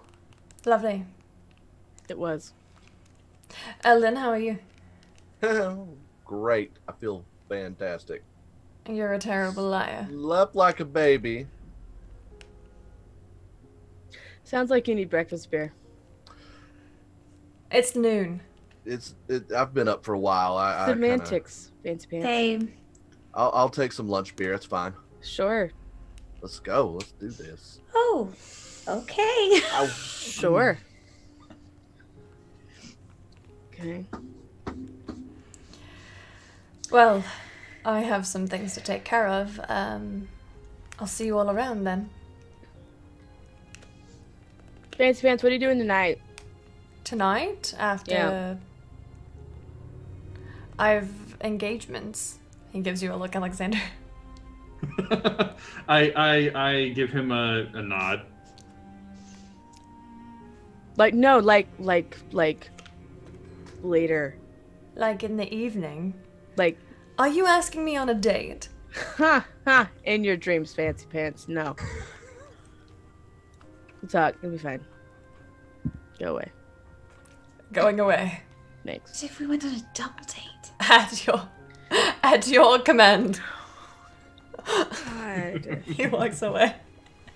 Just shaking his head and laughing. I kind of hesitate with that, but then, Oh, Eldon and Mindy, he would have told you both about the Alexander family dinner that we've all been invited Oh, to. okay. But Wait, I hope I was instructed not to say anything to Kesra. you were instructed. Okay. I was, and I'm not going to say a word. Fuck you guys.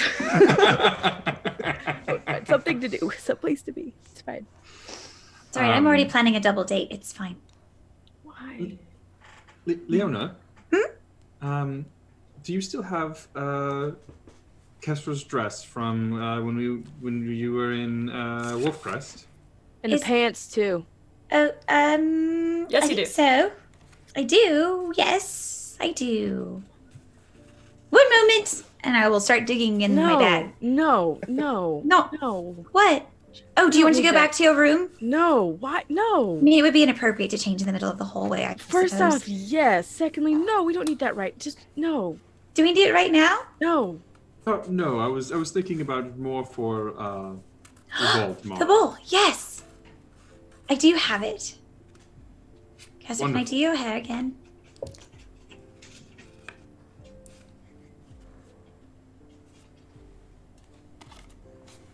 Please.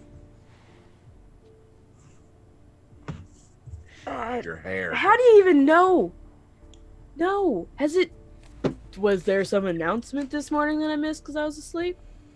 You told me last night that the king said there will be a ball Yeah. in your honor Yeah, I mean, tomorrow. Yeah. Yeah. I wasn't supposed to know. So? Well, now you guys do. aren't supposed to know.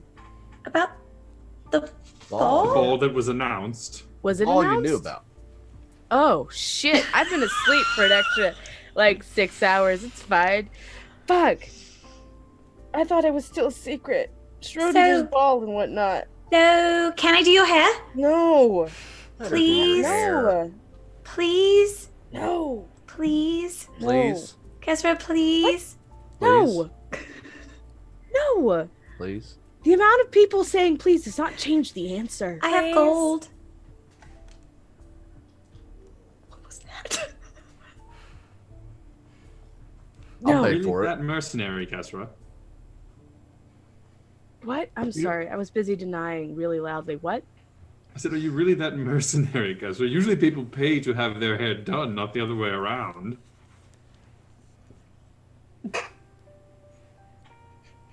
I'm not going, so it's fine. It's redundant. Okay, she's heavy sleeper. I'll just get up earlier than her. Did I hear you say, Miss Kesra, that you weren't attending my ball? Well, that's embarrassing. No, she wasn't saying that. She was just teasing. You turn around and you see in this hallway, shock of white hair, thin band around his head, King Theodore Delaney. Your Majesty. Majesty is fine. Majesty. Your Majesty. Your Majesty. I'll curtsy. Your Majesty. Odd. Kesra, We would. Mm-hmm. are you not attending? But you would be an honored guest. Can't turn down Why? a royal invitation, dear. Why? It's specifically against the law, isn't it, Alexander, in this city? Oh, Oh, most we- definitely. Well, we wouldn't want to have an issue with the law. So So Exactly. absolutely not. You have to follow the law. I think we have to go then. It's I love really you. unfortunate. I hate all of you so much, except for your Majesty. I do not hate you in the least bit. I hate the rest of you though. So it's settled. I'll have the royal tailor come up to your room. What? Oh. No. Do you have a royal hairdo? No. Yes. I do. No. No, I want to do her. No. Can I do her instead? No I royal promise I'll do it. hairdresser. Of course. Okay. Leona, would you like a new gown for the ball as well? Very well. Yes. I'm afraid I don't Please. really have Elder. any. Staff Sergeant, I will have someone to your room as well. Thank you. Could mine have pants, please? Certainly. She does. She looks very good in them. I'm certain. I take my leave. Thank you all. Thank you, Your Majesty. I'm understand. Goodbye. God, I love being the dungeon master.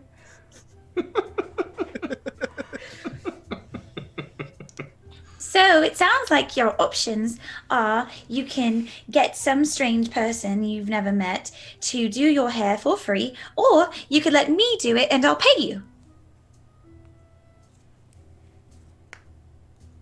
Cut and dry. Cross my head. Cross my arms. Put my head on my arms on the table. I think that means yes. Perfect. I'll start planning. Kestra, is it really so hard to be pampered? I believe there was some discussion of lunch beers. Yes, lunch beers. God, please. Dinner, breakfast, what the fuck ever. Beer, please. Whatever, just beer. Let's go. Yeah, let's go. Okay. All right. I'd like you. Staff Sergeant, let's go. Let's go. We And just leave them, the other two. We'll just go. They can follow if they want. But. Peace out. Really, Alexander, what if we went on a double date? I think it would be a great idea. I think it would be perfectly fine, Leona. I think that's going to happen tonight to some extent. On that note, I should probably catch up to them before they get to those beers. That's probably a good idea. I want to try and just get both. I want to see if I can't catch up to and get ahead of Eldon and Kesra, and get them 2 giant jugs of water, and then I want to use prestidigitation to flavor them so that they are flavored like beer. I like this. This is happening. Ha Kesra Can and I- Eldon, you both Yeah? have beers. Can All I, right, I'm my gonna- extensive, can I Yeah. I just like, I'll just take my Alexander, passive, why don't you like- roll an Arcana check and message it to me, and I will compare it to Okay. their passive insights. Okay. I mean, my passive's not that high. Passive But still. perception, What's your passive perception, Eldon? 21. Okay. Mine's 15, so.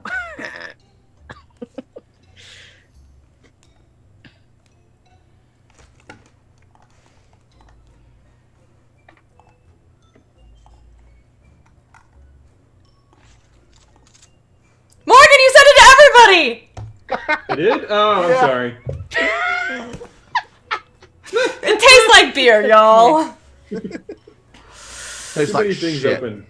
Tastes like beer. Which is beer. It's beer. Everybody go check out the Discord to see pictures of Kestra's fancy dress. It's the black and gold one, right? Yeah. Yeah. Yeah, it is. Oh, All right. So, is there anything that you would all like to do before 3 o'clock? I want to stop by a temple of Ayun if there's one in town. There is. You know exactly where it is. Okay. It's a very small temple. Okay. Nothing too serious, but I just kind of want to start talking with, I don't know, whoever's there about Ayun in general, because I don't know much about her. Okay. This temple is built a little bit more like a library. In fact, those of you who are attending with Alexander, as you walk up, it's a small 2-storied maybe twice the size of a normal one-family home, with it's very dark music, with a large awning with double doors.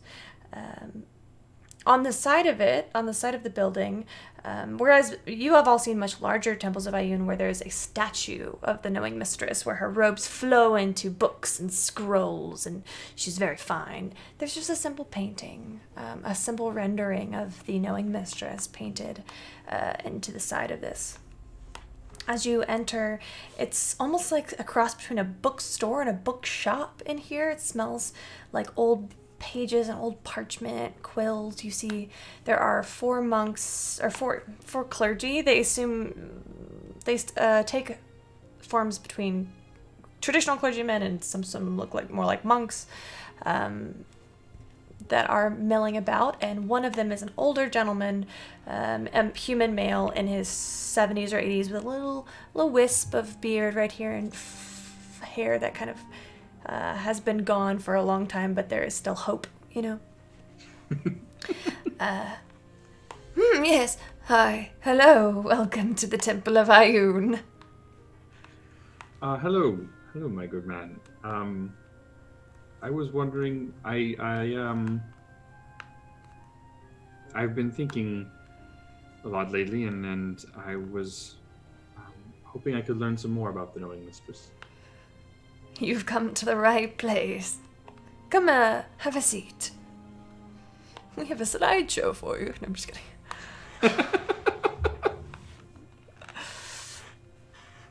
I will have one of my clerics come in and speak with you, because your dungeon master cannot hold this voice for very long.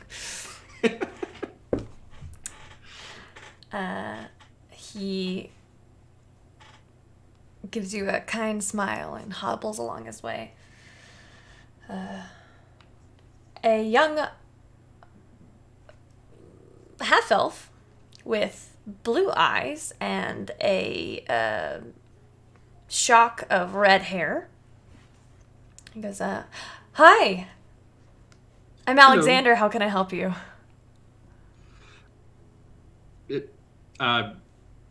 Well, I'm Alexander as well, actually. Oh, nice to meet you, Alexander, as well. I was just hoping to learn a little bit more about the knowing mistress and I guess what worship of her entails. Oh, certainly. Who's with your... raise your hand if you're with Alexander and Alexander. Mindy and Eldon are... Leon and Eldon are no. I'm just gonna follow him around. I don't care. Okay. I'm wandering around the castle. To go cup. Sure. We were wandering around the castle. Perfect. Being nondescript, as per usual.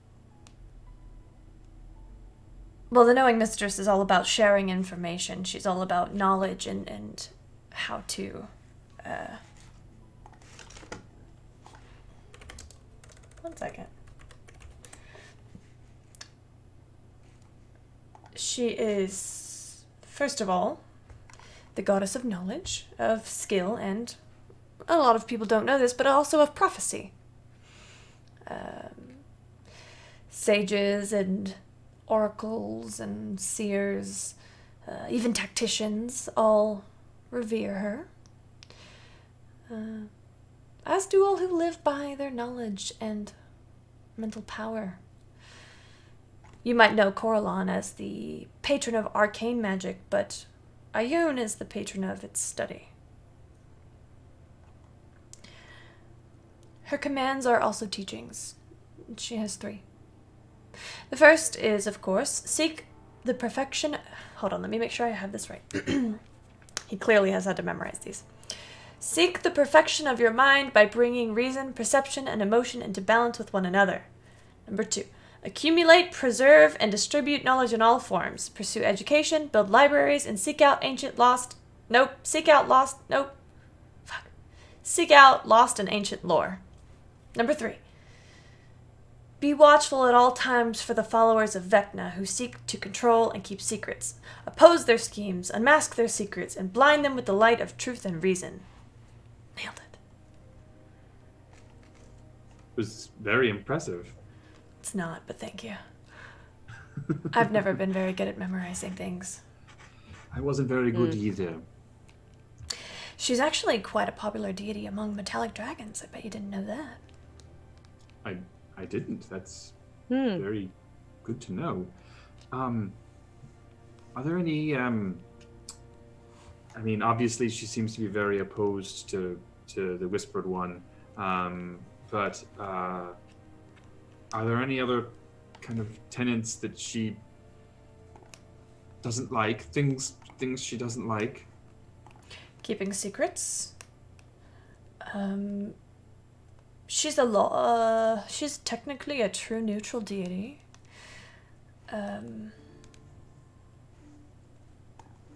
That's a good question.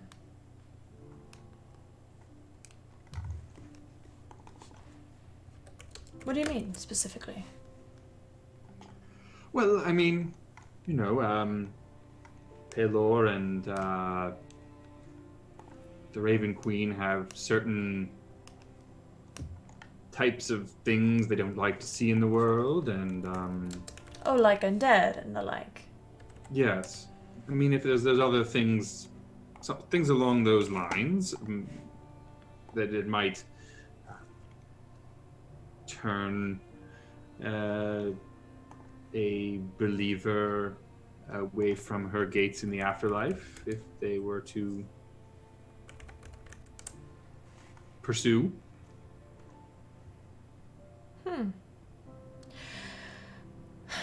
I don't think that she particularly cares about what kind of magic is pursued.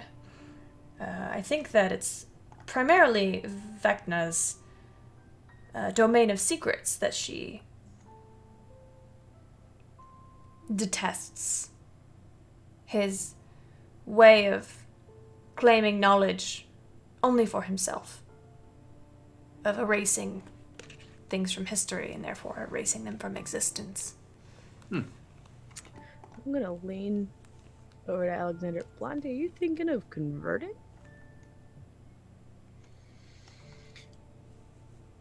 Possibly. Oh. I mean, you know, Kestra, that I've a bit of the black sheep of my family. Yeah. And No idea. I've spent some time in Wolfcrest. There are a few others there who are devotees to Ioun. I've been learning a little more and trying to. I'm just thinking. Sure. Yeah. Yeah. Anyways, thank you Sorry. very much for your help, Alexander. You're welcome, Alexander. My God. Yes, there are two of us now, Kestra. Fuck. I mean, okay. I'm just going to leave that one where it is. God. All right. I'm gonna start heading for the exit with that one. Okay. I will wait outside. Thank you. Thank you for your time. Is there how so secrets and the knowing mistress, obviously not really great. Is there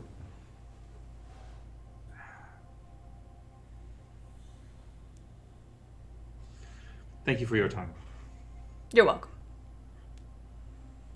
And I will walk out.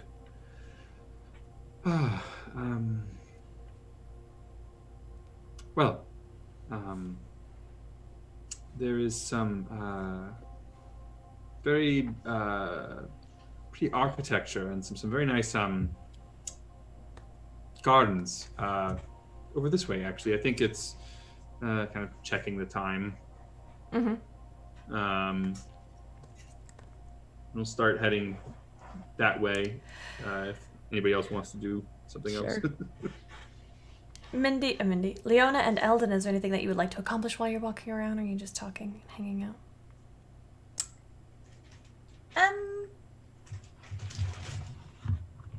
I think I'm probably mostly just prattling on about not much.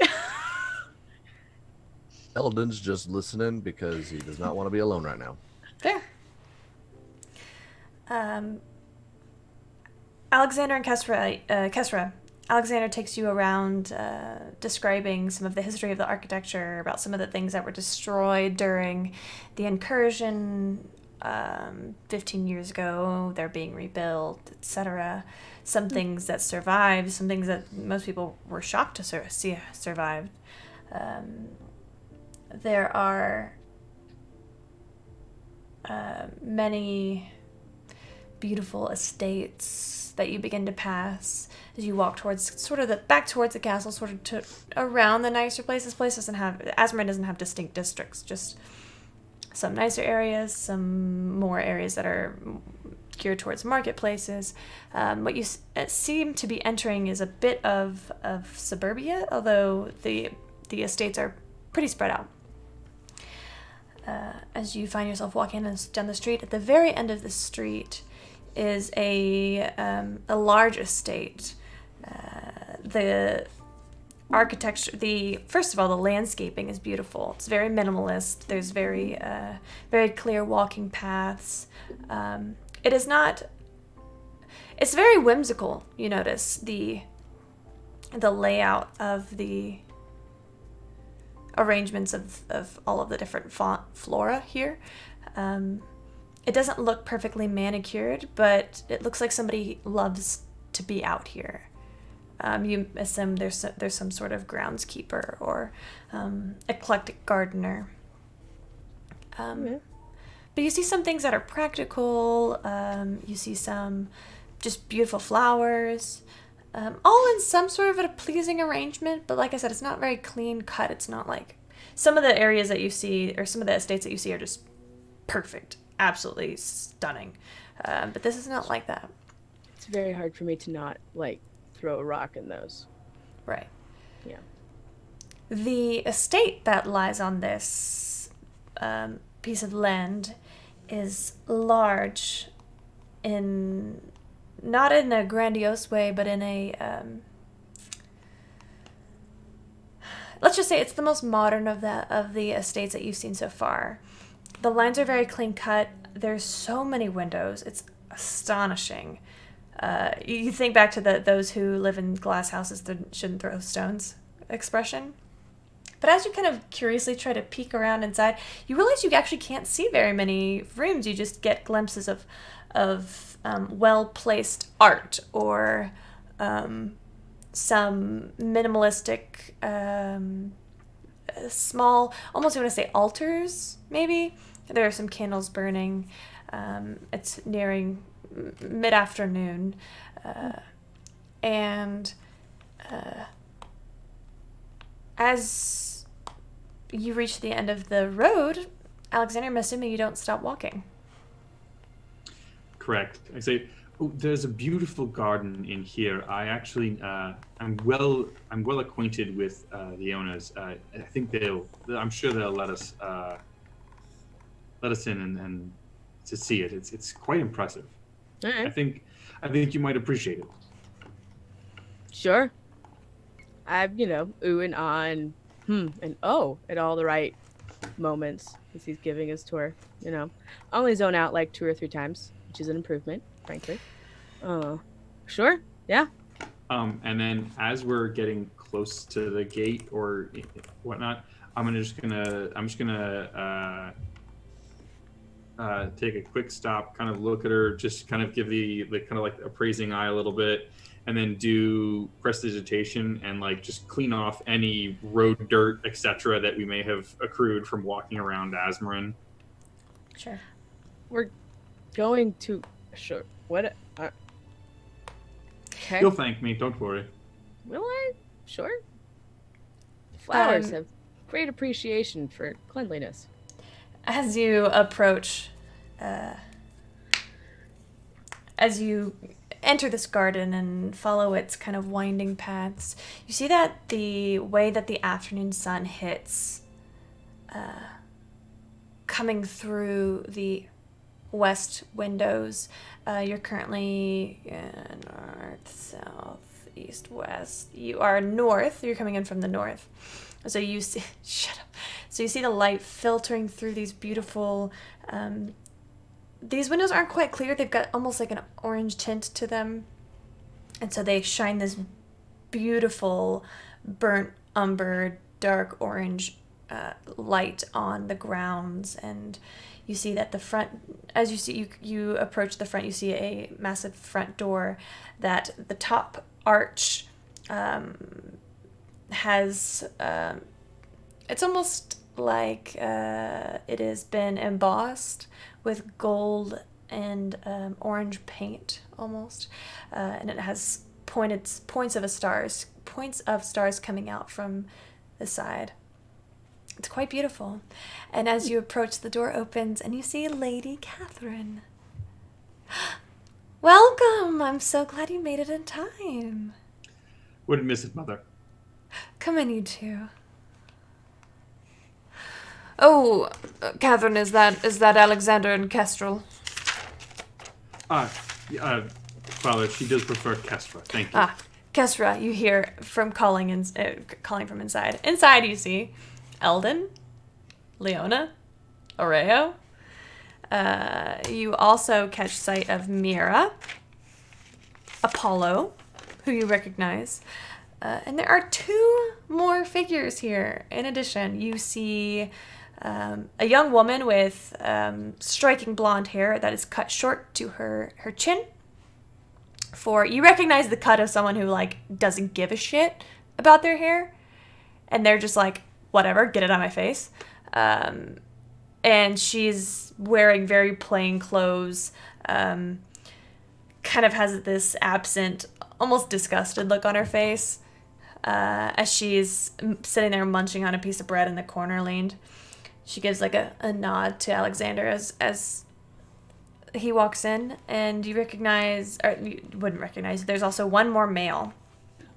He looks younger than Alexander, with darker hair, but it's the same bright blue eyes, and cheery disposition. See, here's the thing, though. When I see his mama, I stop walking. And 100% attempt to turn around and walk in the other direction. Oh, Kesra. She'll walk after you. I'll stop. And she says my name. Go on inside, honey, she says to Alexander. As I go inside, I'm going to send Kesra ascending. Okay. Kesra, my father's the stern one. My mother has a will of iron, and she wants you here. You're dead. I'm sorry? She walks up behind you. Hi. Hello. Do you turn around? Very stiffly. Yes. Lady Catherine is not very tall. She doesn't weigh a whole lot. Imagine you could take her down in a few hits if you wanted to. And she kind of gives you a wide smile. You don't look very happy to be here. I, ma'am, am not generally fond of family dinners, especially surprise family dinners. Yeah. Personally. Before I married Godfrey, I was a Sandovaran too. Cool. What I'm trying to say is I know what it's like to not feel like you belong places. And I see that look on you right now. Oh, is it? I'm sorry. Is it obvious? That was. Sorry about. I don't like surprises. And Blondie knows that. My son has always been very clever. Too clever for his own good, I think. Mm-hmm. That's for damn sure. My children are special. Dawn is a bit of a zealot. She takes after her father. She wants to be exactly like him. And Yuri, well, he is the life of a party. But he has a bit of a temper. My husband is stoic on the outside, but he does have a heart. I'm telling you all of this because those people in there, they're flawed. Of course they are. We're all people. Humans.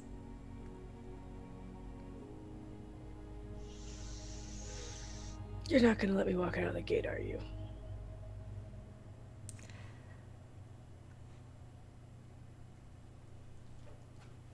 Shit. I would never dream of forcing you to do anything, but Mm-hmm. I would love the opportunity to get to know you better. Mm-hmm.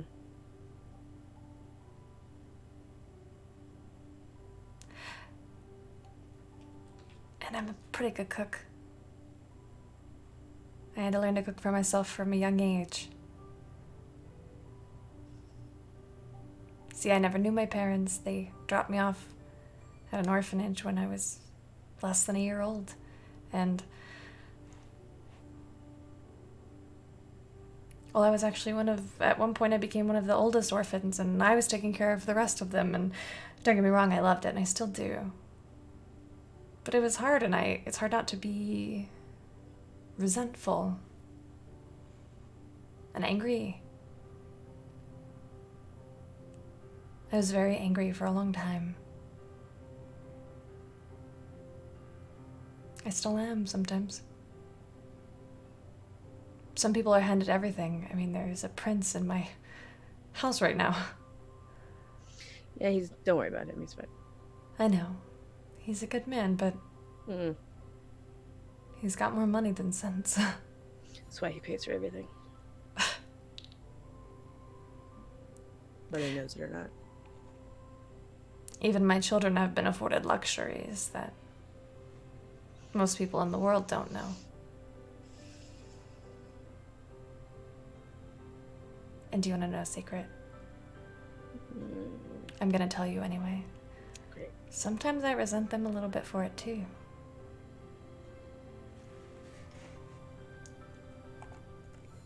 I'm telling you all of this because you and I might not seem like we're very much alike on the surface.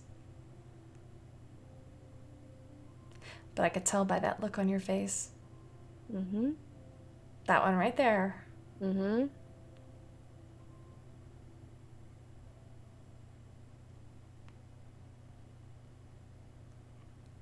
Mm-hmm.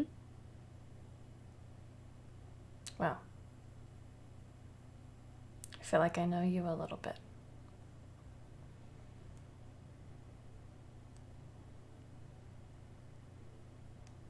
Shit.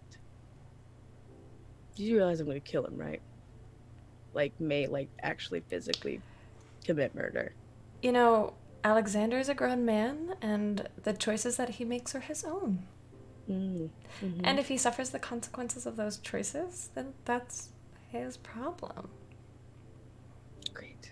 Although, I don't think parents should have to bury their children, so if you could, just within an inch, we'll be fine. It'll be out in the woods. Fine. Perfect. Come on. I hear you like ale. Godfrey actually brews some. All right. Should have led with that. Noted. Shit.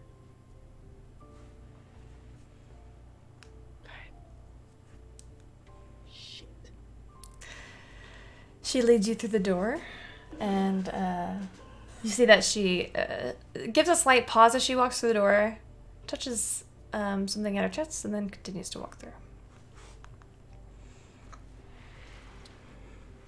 And there's an entrance hall here. It's very well lit inside this entire house. And you can see into this larger opening. This room is clearly meant for hosting. And it is alive with Alexander, Areo, not Kesra, Leona, Eldon, all of the Lightbringers. They certainly know how, especially Yuri, who seems to brighten up a room anytime he's in it. You actually don't know him very well, but there is a mysterious young man. Mysterious. It's not that mysterious. Seems younger than Alexander, maybe in his early 20s. And he goes, "This must be the famous Kesra." Yes, Yuri, let me introduce. This is Kestra.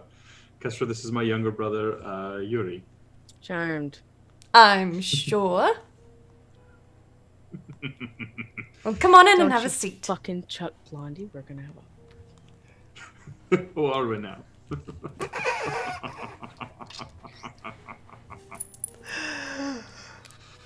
Ray turns to you, Leona. I think she might actually murder him. We should probably check in Probably later. every couple of hours, yeah. Probably.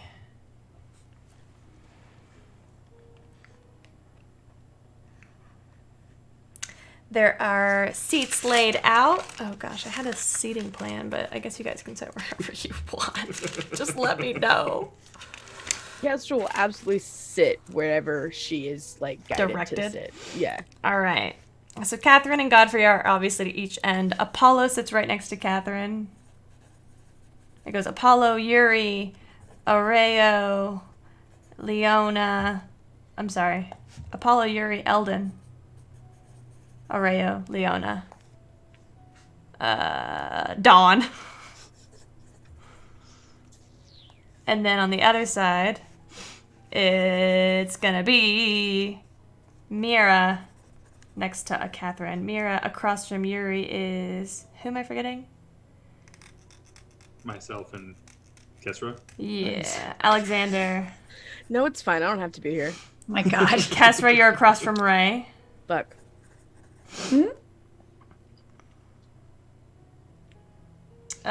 Looks like there would be... Okay, then, actually, Kesra, you're next to Dawn. Dawn is across from Leona. All right. You guys ready? On one side. Sure. Yuri, Eldon, Ray, Leona. On the other side. Mira, Alex, Kesra, Dawn. Godfrey. Which Catherine. one's Dawn again? Dawn is the second oldest sibling. Oh, the one that wants to be like dad. Yeah. Mm-hmm. Cool. It's very clear. She doesn't engage with you in any kind of conversation. Perfect. She just kind of keeps to herself, but not in a like a I'm a private person kind of way. Like I don't want to be here kind of way. Perfect. 2 peas in a pod. That's okay. I want to be here enough for both of you. Great. Good, because you're across from her. The first meal is served. This is going to be like a chef's tasting essentially, where Catherine initially tries to serve everything herself, but after kind of a word from Godfrey, who convinces her to let the servants serve. Boring. Yeah, you are. I'm not about to play all of these NPCs. I'm gonna be straight up with y'all. Cool. There's a lot. Yeah.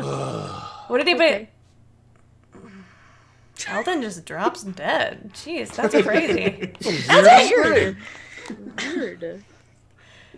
It's okay. Kestra will only speak when spoken to. Okay. So. Leona. Leona, what are you doing? Oh, I'm talking to everybody. Okay. Who would you like Oh, to I talk don't to? really. I'm You're- just talking. Godfrey in is on your general. left, Dawn is across from you, and Ray is on your right. I'm going to ask Dawn if she is excited for the ball tomorrow. I'm not going to that.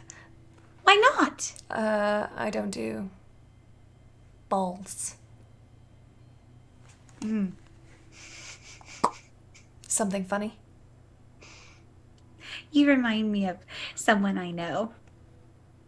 I'll look at Kesra. Congratulations. Why don't you want to go? They're lots of fun. No. That wasn't See? really an answer to the question. See, Sunshine, I'm not crazy. No, they're just other people that have the same amount of crazy as you. So, I'm sorry, what? why don't you want to go? Did you just call me crazy? I might have implied it, yes. Godfrey says, Dawn. Calm down. These are our guests. She just keeps eating and ignores you. You're, I swear to fucking Baylor. I'm just gonna keep talking at her. I'm gonna like. I'll lean- occasionally address Godfrey. And I'll address I will talk it to anybody, but I'm mostly directing it at Dawn. I'm seeing if I can make her crack.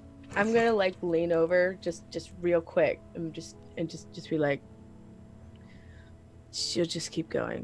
You don't have to actually engage. Fuck. That's also true.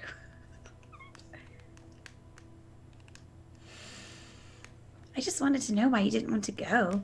Because I don't want to fucking go. But like why? You can't. I said don't engage. You're worse than Yuri. Yeah. Is Yuri down the table? Yes.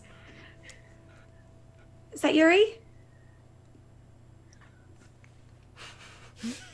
I'm gonna take that as a Did yes. somebody I'm gonna call my wave. name? Hi! Hello. You must be our future... Oh, no. Oh, you must be Leona. Yes! And No. you're Yuri! I am. That's what I've been called for 21 I feel like maybe you years should have now. been on this end of the table. I think so. Can we swap? Don's like, do you want to swap? Swap with me right now. No, with him. Just please, can we go? I'm I'm next to making Yuri, friends right? with Dawn. Leona, We're going to be friends. You want to switch with me, Leona? I'm right next to him. Oh, but then I can't sit by Godfrey. I want to sit by everybody. Kevin goes, you can sit wherever you like, of course, if you want to swap seats. Maybe I This can isn't a hostage situation. swap for a moment, and then I can Bonito. swap back. Do you mind, Godfrey? Not the one moving. I'm moving, but okay. No, I'm asking Godfrey if he minds that I'm leaving. Not at all. Do what you wish. Okay, Eldon, you said you would switch. Stand up. Okay, Ray is just like, Every once in a while, I just glare the fucking. Oh. Daggers does not cover it. Mhm. That Blondie. And every time you do, I get a stupid grin on my face. I can't punch you here. Surrounded by your family, it doesn't work out that way. I can do math. Fuck. You're so fucking. What's the matter, Casper? It's just dinner. Leona, I'm so delighted to meet you. hi. You are much more. Charming, handsome. Oh, I was going to say willing to have a conversation. Also but that my sister has that the is also true. my sister has the conversation skills of a rock. Oh, I don't know. Maybe I'm just not her cup of tea. That seems to be the case with I don't Ezra. think anyone is Dawn's cup of tea. Are you, darling? Shut the fuck up. I mean, everybody has a cup of tea. She probably just hasn't found hers yet. I don't like tea. Okay, well, there are plenty of other beverages you can partake I in. think it's probably best if you just not engage her. You know, she's I've been trying to engage She's a her prickly before. cactus. It's just she's always been like that. She's always You know beat that us a all lot up. of cacti have beautiful flowers, though. Not that one. I don't Definitely not know. that one. Now tell me about this tiara, darling. It's beautiful. Oh, it's a gift. Don't you like it? It's blue and it fits right on my head. I almost forgot that I had it on. It was a gift. And I'll like, I kind of- see that. So, Leona, tell me, how many young princes and princesses are we going to have from the Empire? What? You and Araya. Oh! Oh! Oh. Well, we, we haven't really had Have I embarrassed you, love? conversation. Oh no, I'm fine. No, we haven't really had that conversation. I'm like looking at Ray to like Who was just like, help. But there's plenty of time to figure it out. I'm just, well, that's just charming. Yes, it is. Mira is just like, Jesus fucking Christ. Mira, how are you? I'm good. How are you? I'm great. I see that. Wonderful. Mm-hmm. I might have to move back. I don't want your father to feel neglected in the conversation. Tell me, I just want to know, what are your colors going to be for the wedding?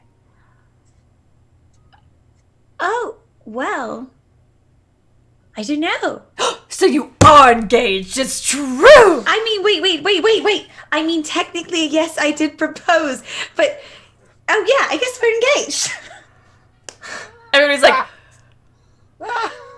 oh my god, congratulations, I didn't realize! I would have brought champagne. Oh, no, it's fine. Your Majesty, I'm so sorry. Oh no, I think we're engaged, but we're going to get engaged. Don't quite follow, but think. Yeah. How does that work, Leona, exactly? It's a funny story. I'm never getting married. Stupid. I thought that was Ray. I was like, oh. This is Dawn. Okay. I'm never getting married. When is this over? Like, how long do we have? I'm asking Dawn. Who the fuck knows? Shit. Please continue.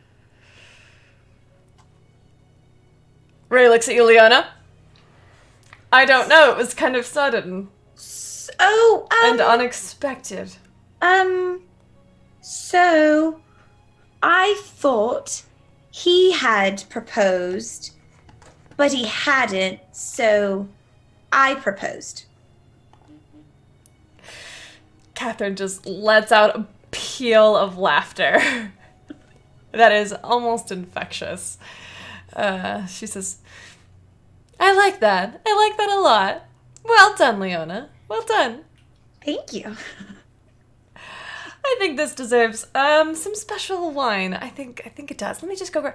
Honey, we have help for that. Oh, I know. Okay, fine. All right. Go ahead and fetch. Yeah, that one. Yes.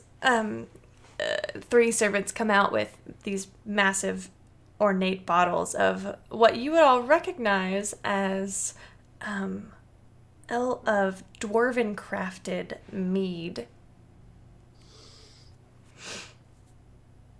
We've been saving this for a special occasion, but I think this is perfect. Indeed it is. And I'm going to message Kesra. Well, does this make up for it some? Absolutely not. But I will have plenty. Thank you.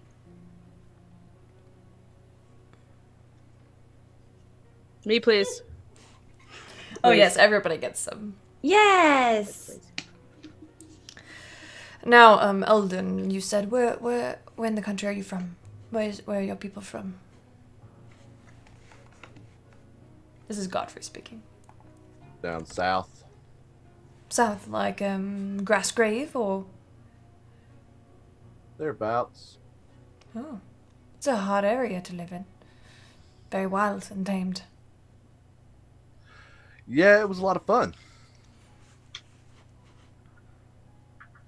Am I sensing sarcasm? Oh, no. I mean, maybe a little bit, yeah. It was hard. Yeah, there's a lot going on down there, but... Is that what prepared you for life as a soldier? I'd like to think so. Kind of all I've known for a long time. How long have you been in the service, sir? Since I was old enough to hold a sword upright and do something with it. Good on you. Good man.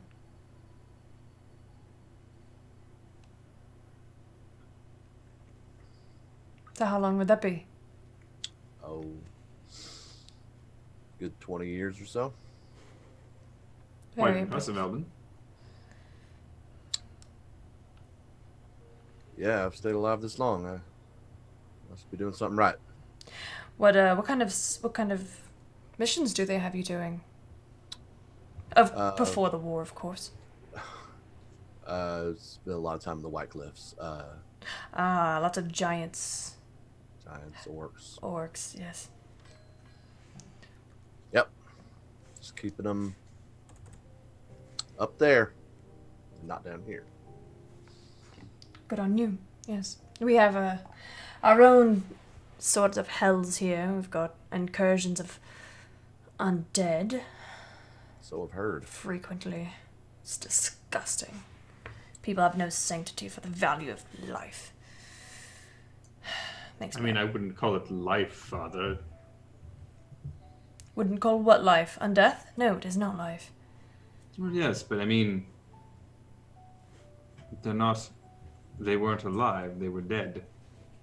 Before they were alive. What is Yes. what value is life if there is life after? But it's not life, it's a facsimile. Is it? Yes. What powers them then? Whatever summons them. They are not pulled back from the grave. How would you know? Father, I did spend some time studying at that school you sent me to. I mean, they do teach us about things like this. I mean, I thought it would be useful to know the enemy. Makes sense. Well, Pelor is very clear about what we Yes. do with undead. Of course. Did I tell you about the mountainside full of them that we encountered? You did not. Yes. Up north of Wolfcrest, there's a glacier that's covered in them. They got a pass high into the mountains. What kind? Zombies? Whites? Ghouls? Seem to be mostly skeletons. Some zombies. Mostly skeletons. They looked positively ancient. What, in the hundreds? Probably more like the thousands. He looks at his wife across the table. Sound like they'd be no match for your mother. Catherine just shakes her head. Oh, God for you. Flatter me as always. Besides, you know we don't do that anymore. We've got too much to lose. Alexander, it sounds positively frightening. I'm happy you made it back Oh. safely. It. Well, I mean, I had some help. Kestra here was quite instrumental in returning us safely. We were traveling for Leona. She had need of an artifact that was stashed away up north somewhere. Sometimes I miss adventuring. Sometimes I do not. Nope. You love it, Kestra. Mm-mm. Do you not? Is it not No. fun to defeat your enemies and make your own way in the world? Not having to rely on anyone but Doesn't yourself. pay very well. Does it not? You're in the good graces of the kings of what is going to be the Empire and what will be a new For the record, I've bought all of her beers for the last, 6 months, so I'm pretty sure we're even. Yes, she was quite the mooch when we first met as well. And I will remain a mooch till the day I die. Well, that won't be any time soon, hopefully. Hopefully. Is there anything that you all would like to accomplish at this dinner? Speak as little as possible. Speak as much as possible to catch that. Try not to get drunk. How's the dwarven ale? Oh, The dwarven meat, I mean. very fine. Yeah, it hits. It's smooth, Ooh. but not too sweet. Leona, you quite enjoy this. Probably shouldn't have more than a glass or two. I might have it anyway. You're an independent woman. You do what you want. I do what I want. Yeah. No, she doesn't stop. She gets even chattier. I Don't do. do that. Don't. At some point in time when Leona's getting chatty or maybe about to break out singing, I think I want to try and pull Kessera aside. Just maybe not out of the room, but just so that not everybody at the table can hear us. Sorry for the deception, Dimples. You're not. I am. I can see that you're more uncomfortable than I had expected. I apologize.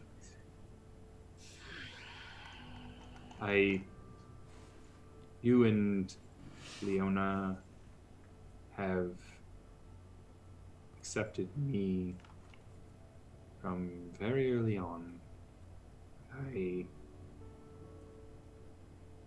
Very close to you, and I think very highly of you. And I just wanted to introduce you to some people that I also care about very much. I know that you're not one for big galas, etc. And I know that I'm pushing your buttons when I am trying to get you to go to this ball, but I only do it because I like the way you look when you try and scout me. Try? Excuse me? Look, they're perfectly nice. I like, which one? Dawn? That is the most disturbing thing about this. I like her. But they're all perfectly nice, Blondie. And this could have gone much more terribly. No one's actually asked me any questions about what's his face. Well, of course not. This is a pleasurable family dinner. This isn't business. Also, I think they just assumed that I know things. So. Well, you know that they would be a valuable resource if you would like to know things. I mean, if you like... I can't believe I'm saying this. If you like Dawn, you could ask her to show you some stuff. She would happily get you out of here right now to go spar in the courtyard if you like. And show you some moves, maybe. I mean, she obviously doesn't want to be here, but...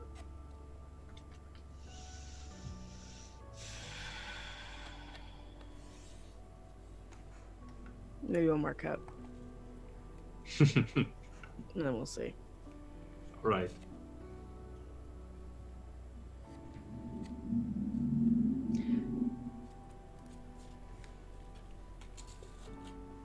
Mostly forgiven. All right.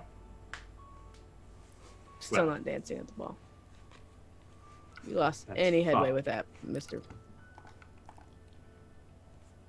Well, I won't try to convince you, but you do have a number of ardent hangers-on who are probably going to force your hand, is my guess. No. Blondie, you gotta understand. What's his face? It took him years to convince me to do anything. So if it takes that long for Paylor to convince me to do anything, do you actually think that Leona giving me puppy dog eyes is gonna make me dance? Yes. No. Hmm. No. Well, we shall see. Remember, you will be some form of guest of honor. Fuck. What? I said that really loud.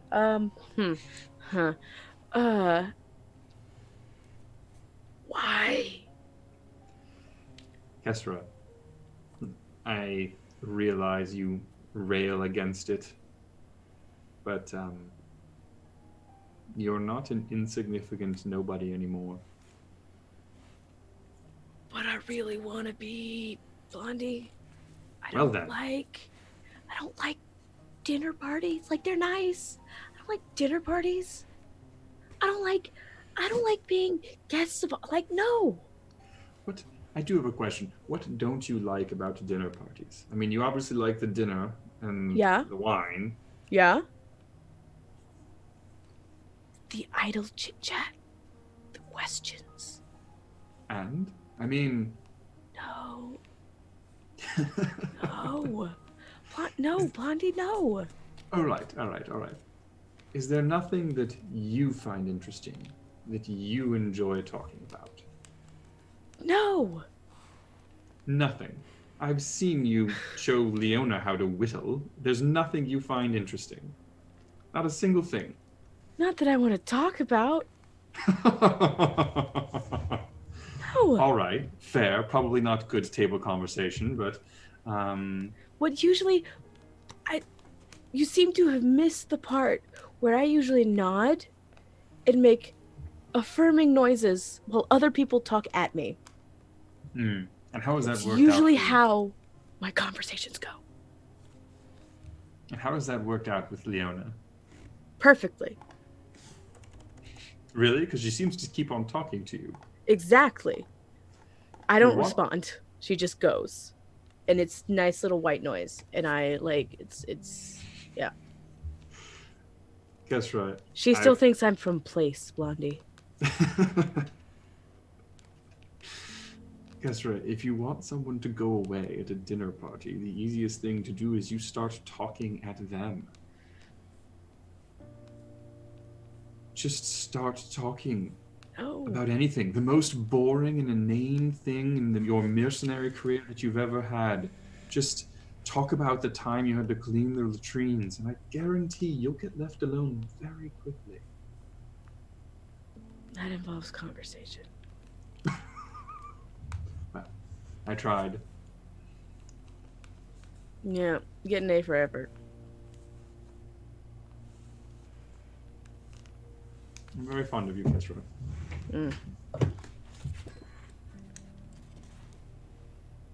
Yeah, right now you're on shake territory there, sir. All right. However, my mug is empty. Let me fill that for you. Thanks. Eldon, Conversation. what are you doing? I'm trying to look comfortable, but I'm really not because this is not my thing. And so I'm just kind of looking in front of me, eating, drinking my mead, nodding. But it's completely out of my element. After a little bit, seats tend to vacate. People, move around the hall like Kesser and Alexander or whatever. You feel a presence next to you. And you look over. It's Dame Catherine Lightbringer. Eldon, right? Yes, ma'am. No, that's not necessary, I promise. It's part of who I am. I'm sorry. Oh, no, don't apologize if it's part of who you are.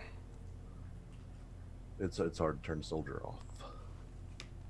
Is there anything I can do to make that easier? Should we get rid of the prince? Oh, no. No, ma'am. I could make him disappear. That'd be okay. I'd like to know where he's at, you know? It's kind of why I'm here. Okay, if you say so. It's a lovely house you have. Thank you. It was horribly ostentatious when I first moved in over 30 years ago. Lord Godfrey and I were married. He'd inherited from his family, and it was disgusting. I had them tear the whole thing down. Well, seems comfortable. Thank you. We, between my travels before I met Lord Godfrey and the Lord aspect of being married to my husband, there's more than enough for us. The rest goes to the church. Well, what doesn't go to the children?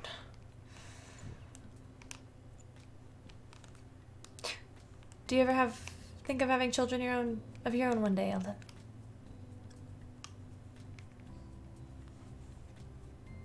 Not really. I mean, I thought about it, you know, years ago, but that kind of, as I'm getting older, and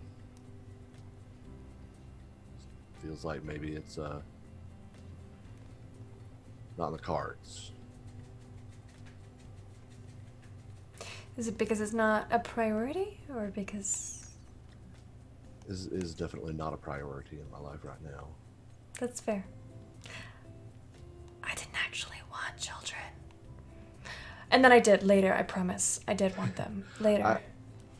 In my experience, a lot of people don't want children until they have them. They vex me and concern me and break my heart, but lo and behold, I still invite them back to dinner.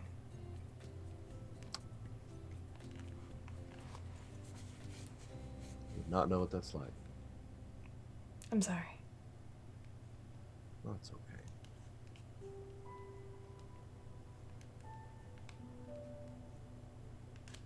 You know, you still have a lot of time ahead of you, Eldon. I'd like to hope so. And with it, choices.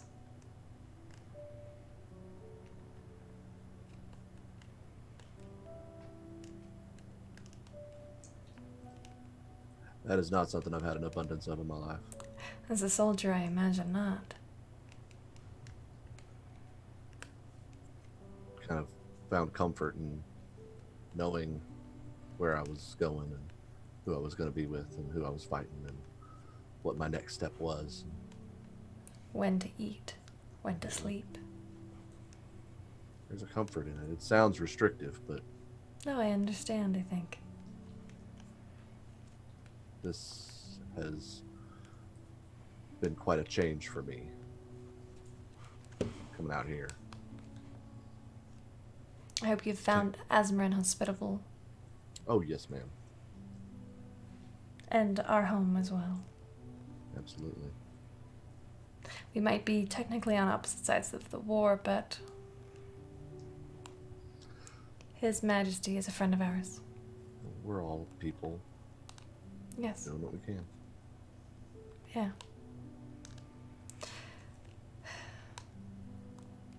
It was good to meet you, Eldon. Thank you so much for coming to dinner. It means a lot to me. It's good to meet you too. I appreciate you having me.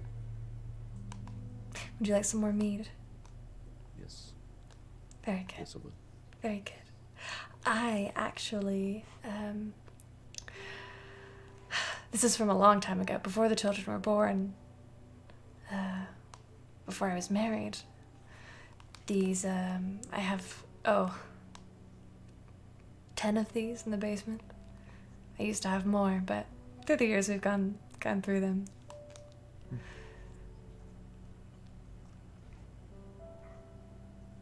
So Are I you hope... offering that? No, not all 10 of them. Thank you. No, thank you. But have as much as you're comfortable with. And we will make sure that you get home safely.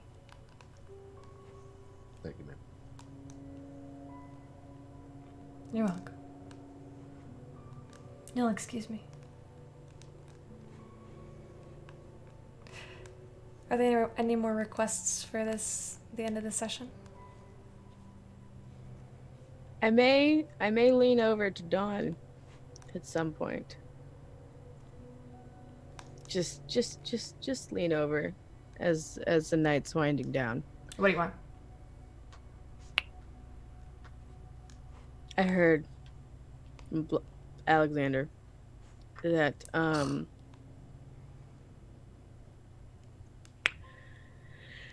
you can throw a sword around. I mean, I fight with it. Yeah, What's it to ya? I'm bored. Oh my fucking god. Let's go. Okay. And that's what we'll pick up next time.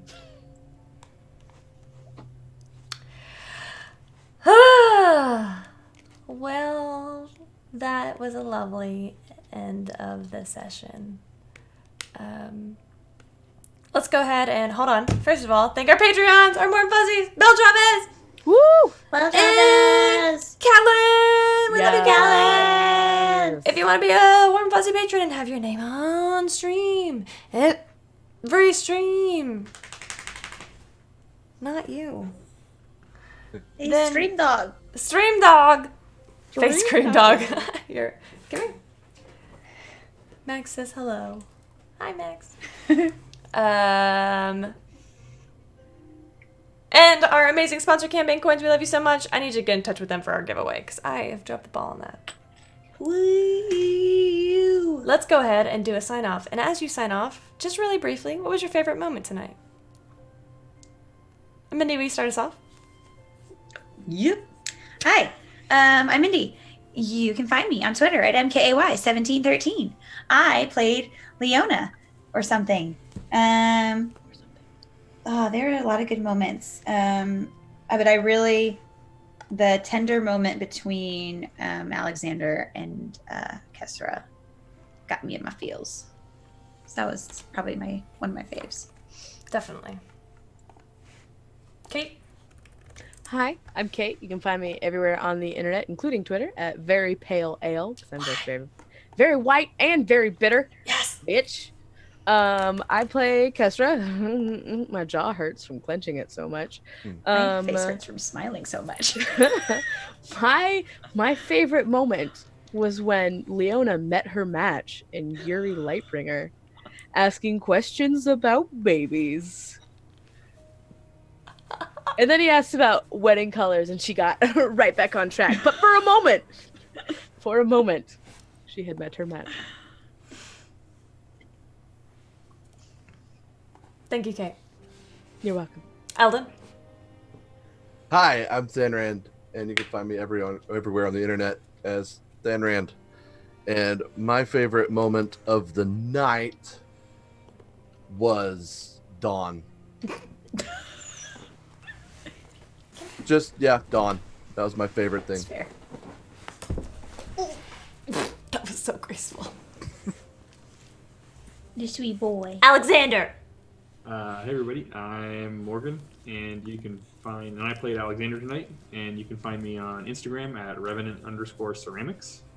And I think my favorite part tonight was when I really towed the line on necromancy with my dad.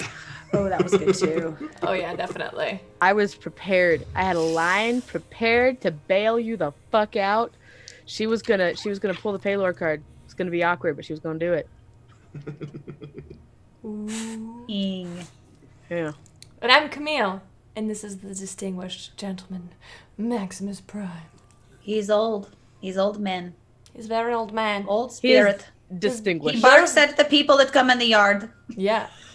He's very good at that. He also has a sweater. Y'all, Look how cute he is. He's got a little hood. He hates me. He is now a unhappy. ragamuffin. He is no longer distinguished. He is a ragamuffin. He Look at his face. has a very important appointment tomorrow, so everybody keep him in your little thoughts.